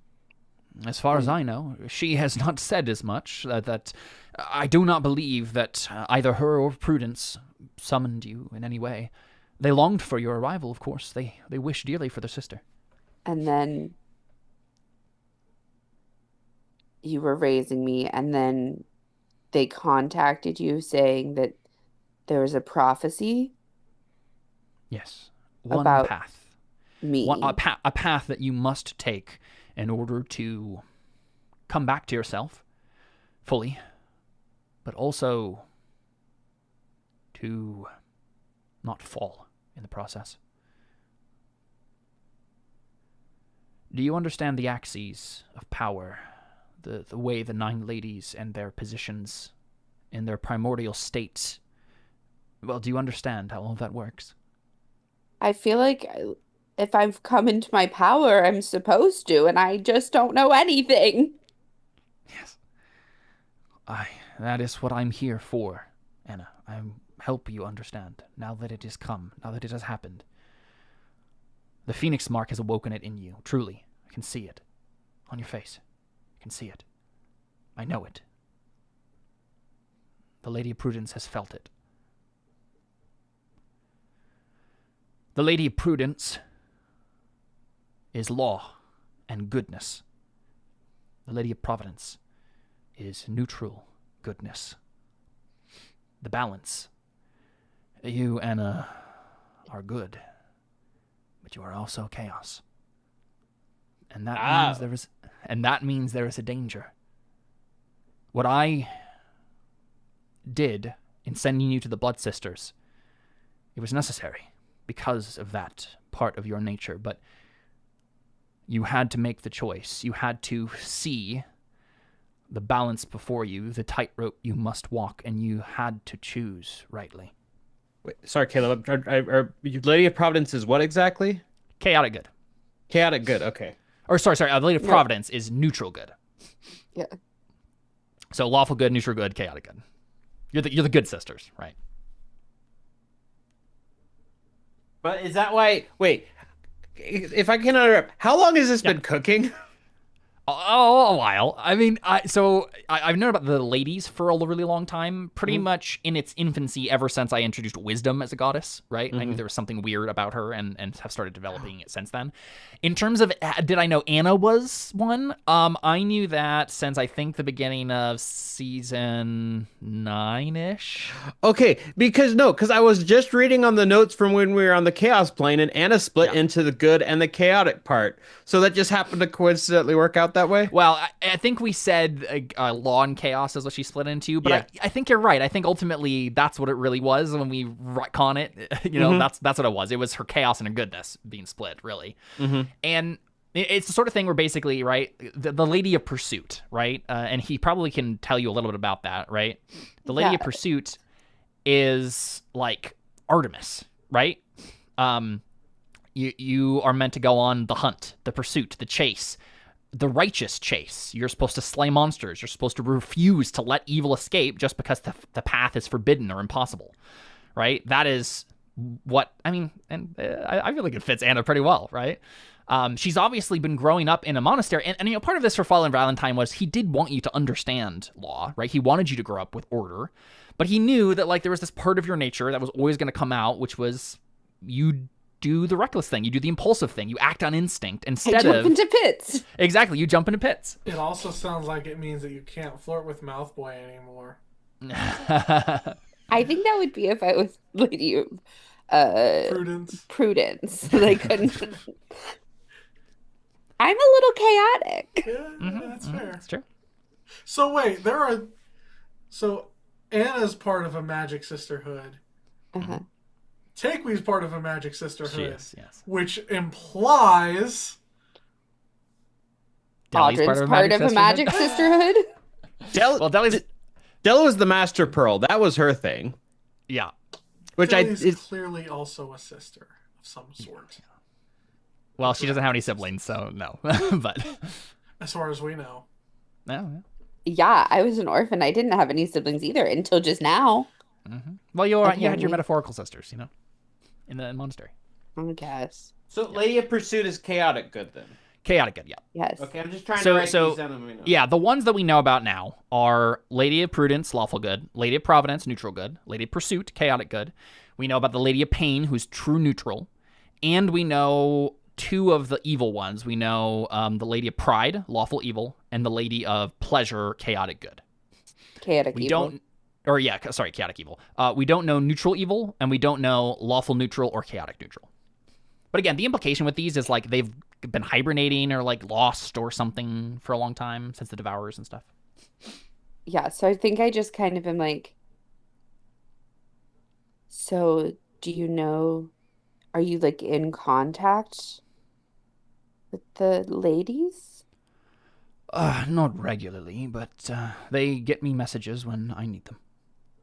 How? Like, can I talk the Order of to St. them? Cuthbert and the Order of the Bitter Curtain has long been allies. Deacon Ross has given me some missives from time to time, and others. Get was a prominent one of these. I don't know, he may not have understood fully what he was doing, awakening the Phoenix Spark, but maybe he did. So, there's not a way for me to just talk to them? Aren't you on your way to the Court of Stars, Anna? There will be time for that. Very soon. Sooner than you think.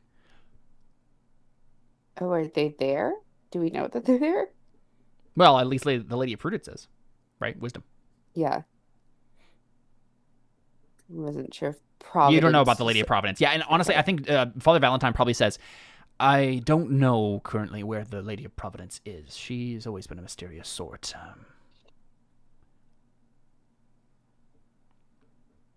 Okay. What you will need to do now, Anna, is you will need to, well, what we want you to do is to come into your power.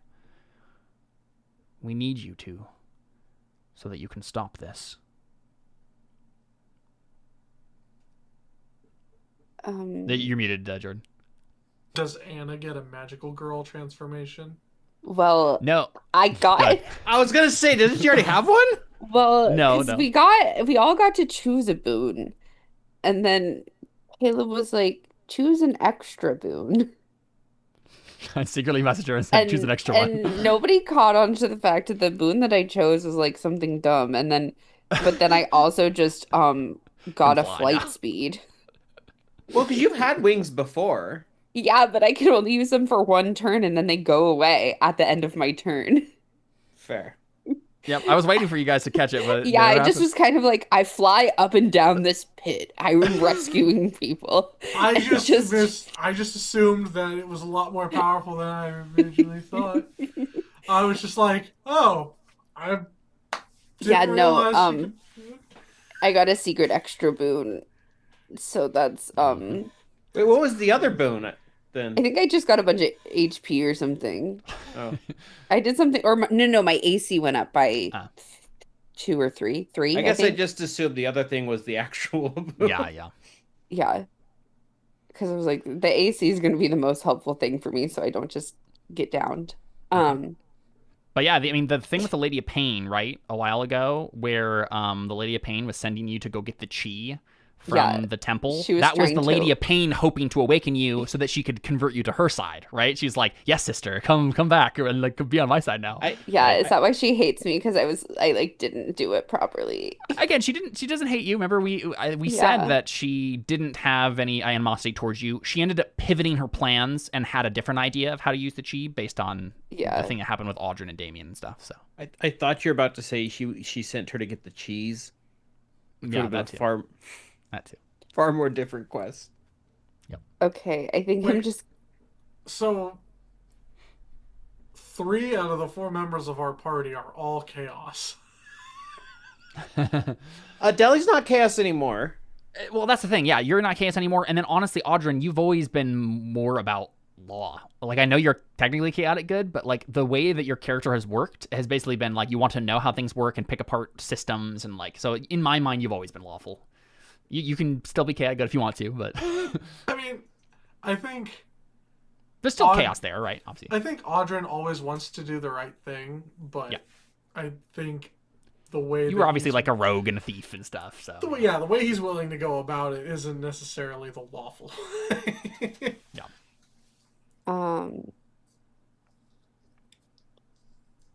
Yeah, I think I just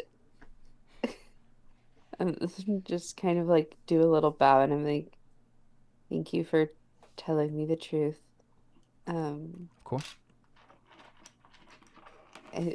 I'm gonna need a little time. Is there anything else you're hiding from me? To process what this means. Take all the time you need. Well, you know, the end of the world is on our shoulders, but you have time. Okay. And I think I just kind of like walk out and I like don't make eye contact or like interact with it. Even if people are trying to like say stuff to me as I walk out, I just like Benedict I'm follows trying you. to I just like kind of walk out and like I'm not gonna stop him from following me, but I just like need to get out and like Yep. So Benedict follows you, and we see this. You walk away, you know, kind of briskly, and he says, "Anna." I'll like stop, but I'm not gonna turn. And he grabs your arm and like, you know, not like roughly, but like, you know, to turn you. And he says, I'm sorry. Again. You didn't know, did you? No, I didn't, but I doubted you so many times. I mean, I deserve to be doubted. No, you don't. You've made the right choice. Yeah, but I Haven't you? made some questionable ones too. So has everyone.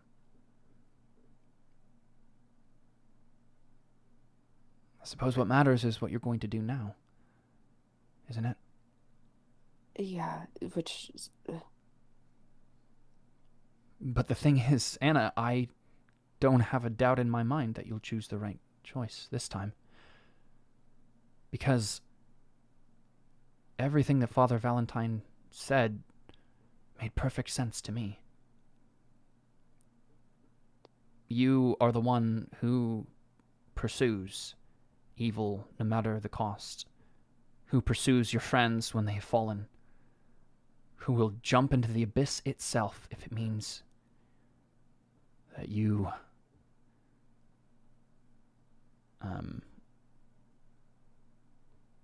will jump into the abyss itself if it means that's what you have to do.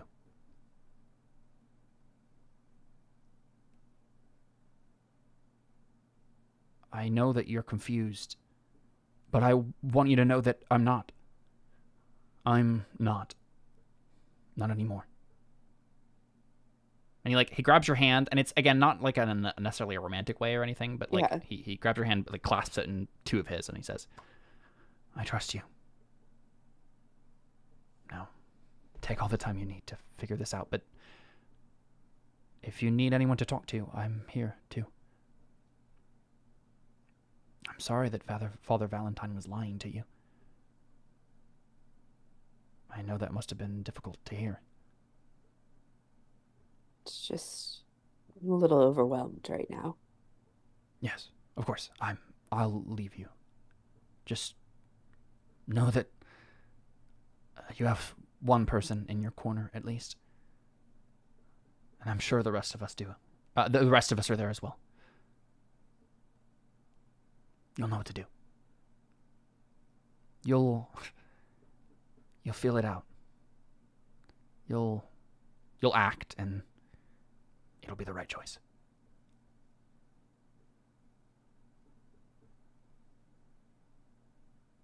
And I think I just kind of go to walk away. I just need to go. Yeah. Yep. Walk through the city, be like a nobody for a second. Yeah. And I think I kind of make my way through the city, walk along the water for a little bit. And I want to go find Nestor. Sure. Yeah, of course. He was at the Iron Brigade for a while, but he probably has moved on at this point. Where do you want him to be? It doesn't. I probably would have checked the Iron Brigade, but if he's not there, Yeah. Maybe we see you walk past that, and then we're just hearing the kind of emotional music, and we see someone pointing you in a direction of where he went. And let's say he's maybe just standing on a dock, and the sun is starting to set, right? And you guys, you walk up to him as he's standing looking out over the ocean or the bay. I think I kind of approach him and take his hand as I'm walking up next to him. Yeah, kind of squeeze in Yeah. on his side. Yeah. Yeah, and he holds your hand and then kind of draws you a little closer. And I think I'm just still looking at the sunset, and I just go, so what if I'm completely a different person than I thought I was? He frowns and he looks down at you, because he was assuming you were having you guys were having a moment, and then he looks down. I mean, we were, but yeah. He says, what do you mean? I talked to Father Valentine today. The leader of your order? Yeah. Apparently he's lied to me for most of my life. I'm sorry. About who I am. You went to the monastery as an orphan, did you not? Did he tell you about your parents? that part was true. So it kind of sucks because like I'm not who he says I was, but I still don't have a family. He gives you a hand squeeze as if to say, yeah, you do. Yeah, and I'm just kind of like, apparently, all the ladies, like Lady of Pain and Lady of Prudence and all the ladies that we've been Yes, figuring Audrey was stuff going out. on about that at some point. I didn't really understand. Yeah, well, you're gonna have to, because apparently I'm one of them. So Audrey said that the ladies, if I remember correctly, were primordial beings from before time. Yeah, I'm a real cougar.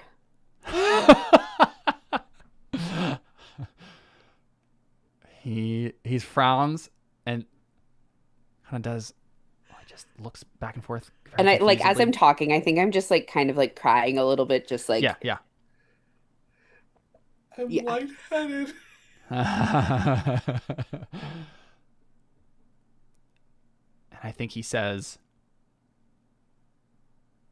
"What does that mean exactly for you?" I mean, I don't know. so Audrey said that they had different specialties, personalities. Yeah, I am the Lady of Pursuit, chaotic good, incarnate.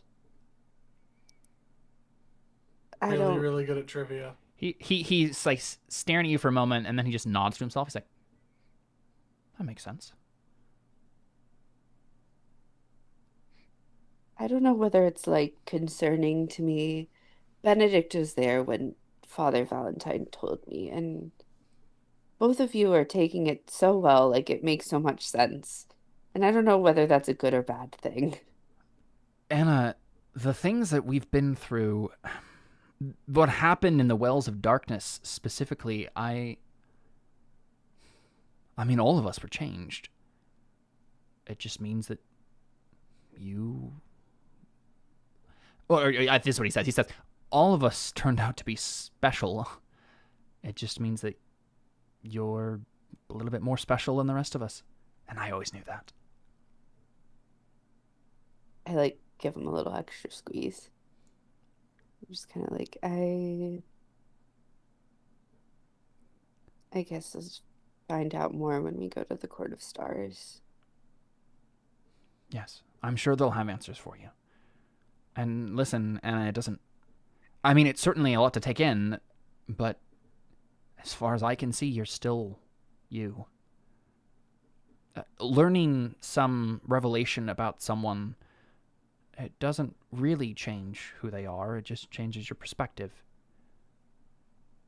You've always been the Lady of Pursuit, if what they say is true, and that means you've always been special. You've always been important. Just because you know that now doesn't really change much, does it? It just changes your perspective. I was about to say, it's just a mindset. I never really was going out there trying to be special or important or anything. I know. That's the only way this sort of thing really works, though, doesn't it? The people who think they're special are the ones who never turn out to be. Yeah. I think we've all met enough pompous noblemen to know that. After. Exactly. Yeah. I think this whole thing... I mean, none of us... We're all a ragtag bunch. But we are special. Not necessarily because of anything that we've done, but what was done to us. And we just have to rise to that challenge.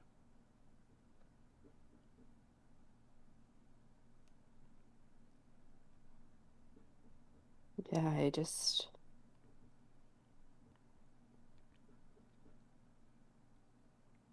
having the weight of the world on my shoulders. And Didn't we already have the weight of the world on our shoulders? Not quite so much. Well, consider your burden lighter, because I'm bearing it with you. I've got wide shoulders. I'll squeeze in there, get a little bit of it myself. And I think I'll just like see if we can just like sit and watch the sunset together. Yeah. I'd like to imagine the vast thing is you just put your head on his shoulder. Right? Yeah. Yeah. And I think that's the end of our session. I think we've gotten everything we need to do. I've been sitting on that reveal for a really long time.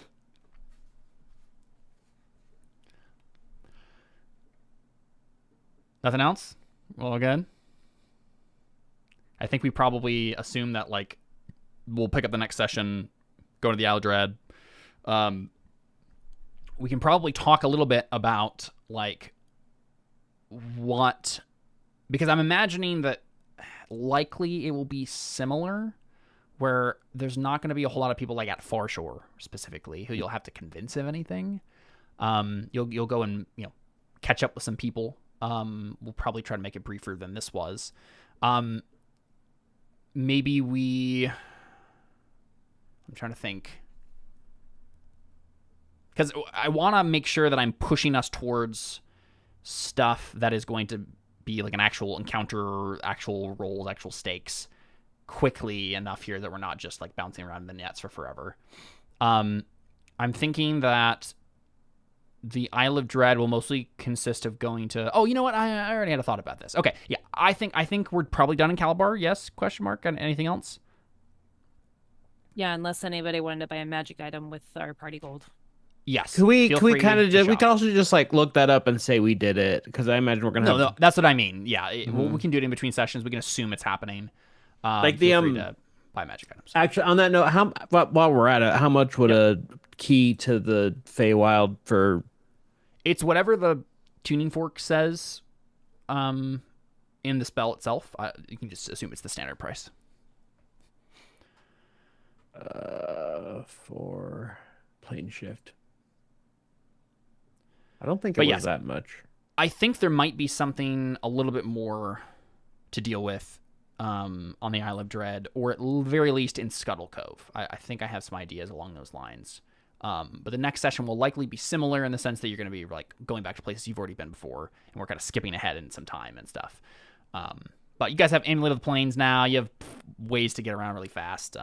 You don't need to dwell on every moment of travel or anything like that. So, Alyssa, you have party gold? I want to take off 250 for a Feywild tuning fork. Yeah, no problem. Yeah, it's not a lot. I thought they must have cost a lot more at the one place, because I thought that was a bigger deal. Well, I think to the get another idea was one. that they're really like the planes we were trying to get tunings forks for are not common like the Fey. Yeah. Yes, just getting one to the Feywild that will just shift you parallel to wherever you are is an easy one to get. I think they also overcharged us because they were demons. Exactly. Yes. So yeah, I mean, next session I think we'll go to Farshore. We'll catch up with Avner and Carla and whoever else is still left at Farshore there. Do we still have that? No. I was gonna make the joke if we still have the sword that makes it so people can't get rezzed. Then I remember where the people. Then I remembered what happened to the people who used it. So no, we got to kill them the old-fashioned way. Yep. So we'll be able to pick up with that. As far as I remember, you guys wanted to obviously like just touch base with those people and tell them, hey, we might need you. But also, I have written down you maybe wanted to get access, like if you wanted to recruit the Phanatons. There's also the question of if you can, at some point here, whether or not it's in next session, get the Igbaye back to normal so you can recruit them. And then, I mean, if the Isle of Dread has a bunch of dinosaurs, you could also recruit some dinosaurs if you really want to. We do have the Dimetrodon eggs. They might still be too young, though. The Dimetrodon eggs? Really? Yeah. Where did you... We found all those eggs, and so we carried them back to the... Farshore? Yeah. So I remember Terror Bird eggs. Oh, maybe that was it. Yeah, it was like sorry. Flightless Bird. The Dimetrodon was the one we found in the cave Deli made friends with a Dimetrodon. Yeah. Yeah, I want him again. He might be Sure. dead though. I don't. He's been there alone for a while. He's eating fish. He's fine. Okay, good. Oh If yeah. you really want to, we can go ahead. Oh, that's right. Okay, they're definitely not mature enough because they mature in 12 months, and it has not been 12 months. Yeah. I have that written down. There's also technically Ishi Uzai and his troglodyte tribe, but I think we've established that they're pretty pathetic and useless.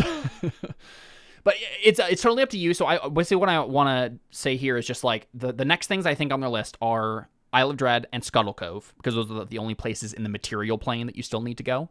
So tell me between now and next session what specifically you actually want to accomplish and what we can very easily skip over, so that we can actually, do the right things next time and not spend any time on stuff we don't care about. I want it to Yes, be sir. known that my bird's name is Bartholomew. I do remember this. Yes, Bird. The awkward part is mine was named Lavrella because I thought she was dead. Yeah. Well, she kind of was. Yeah, she was, but now she's not, and so that's a little weird. Yep. Yeah. So you just guys call let her me know. Lavrella too. Yeah. You guys let me know what you're interested in exploring, and this will be how it goes for the rest of this adventure. Is just like, okay, we're gonna go to the next place. You decide what your goal is there, who you want to recruit. I will put the challenges in your path that you need to overcome. So just let me know if there's anyone in particular you care about going after, or what you want to accomplish on the Isle of Dread or on Scuttle Cove. Obviously, you want to get the Jade Ravens, I assume, and I have an idea there. But you let me know that, and we can set that up for next time. There's something else. Who of the people in Calabar, like probably your other party members and stuff, did you want to actually bring with you on your travels, going around recruiting people? Benedict. Benedict, Nestor, and Surge, I assumed was going to be the case. Yeah, I was like, we're still bringing our cleric. Yep. Anyone else, or? I don't know if we need to bring anybody else just during the recruitment phase. Yep. That makes sense to me. I mean, you could even leave like Surge behind. I figured that Emily would want Nestor to go with Anna, and I Benedict need an emotional support. Yeah, right now. and obviously, and so you can bring Surge if you want to. Up to you guys. I mean, technically, you could bring Jiro too. I mean, that might be a good idea given that you're going to the Isle of Dread, and there's tieflings there that need rescuing and things. That could be a thing. I know it's getting late, and so any questions we have about like specifics that we maybe want to accomplish next time, just shoot me a message in the chat and we can figure it out. One thought is we'll burn this bridge when we come to it. It means that Avner's dad is dead. Yes, that is technically true as well. Yeah.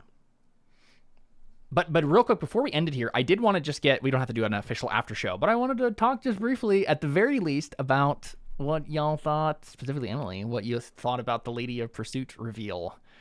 What do you think? It's no orb, but Shook. Yeah.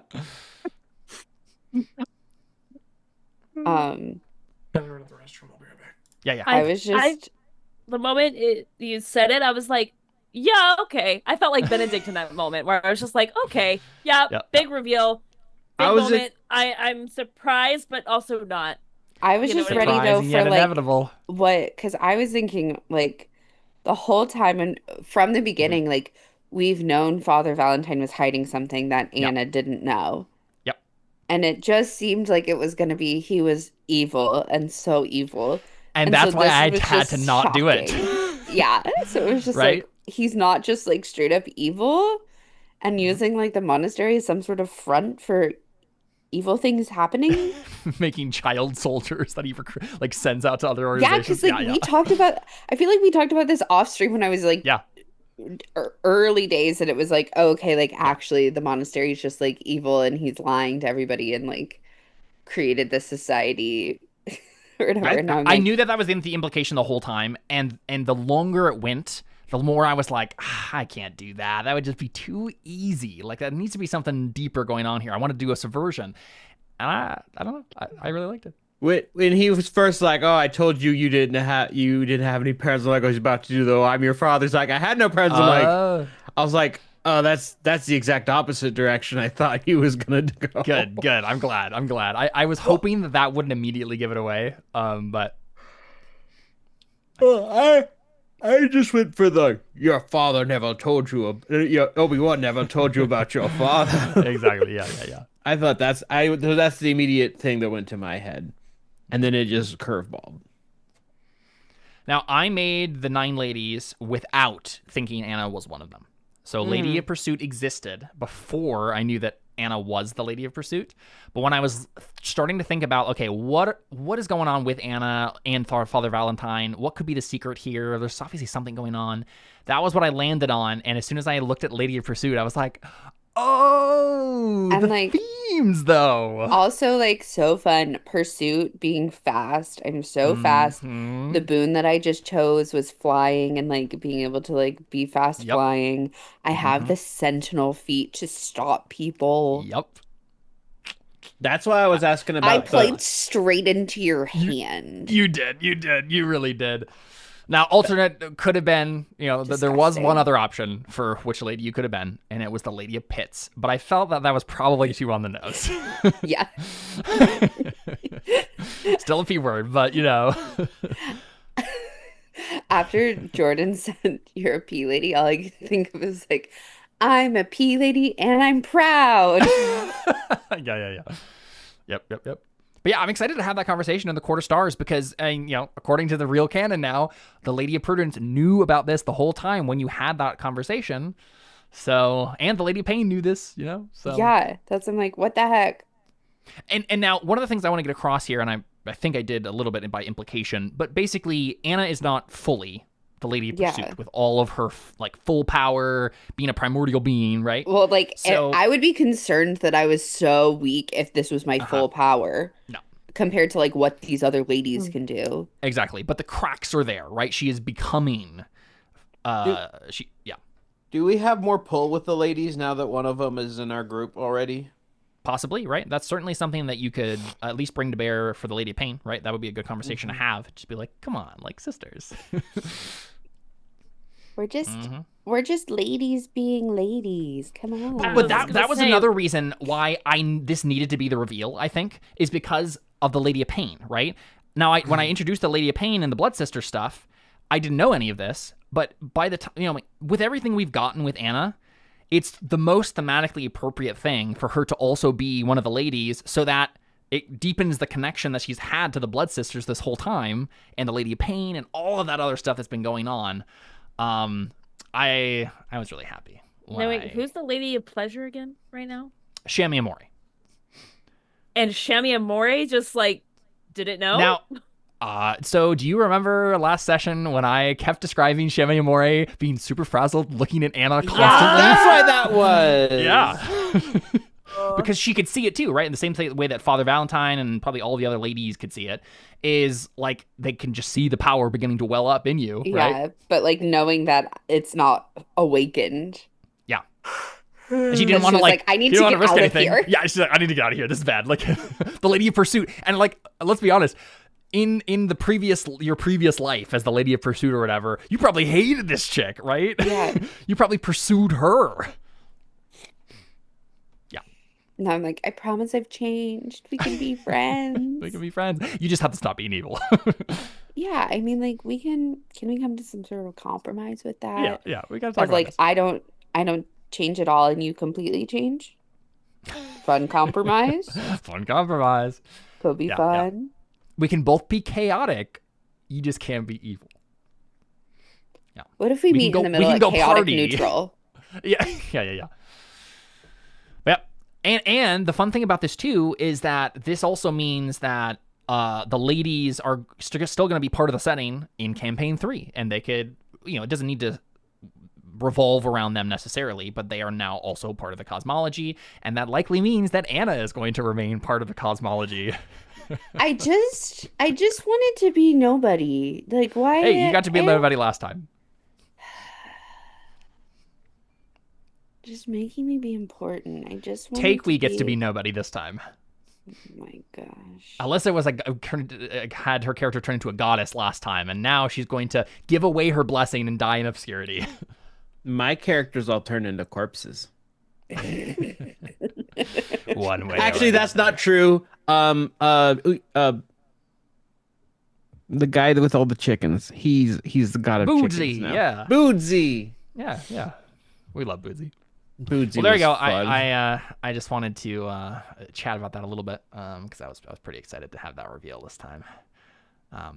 So nobody saw it coming at all. It was out of left field. Caleb, in the sense you know me. I think nothing through in the storyline. I just let it happen. I want to experience everything. It's just one of those things where as soon as I actually like decide something that is going to be true, I have a really hard time not giving it away somehow, right? Like I really want to talk about it all the time or like imply it in everything that's happening.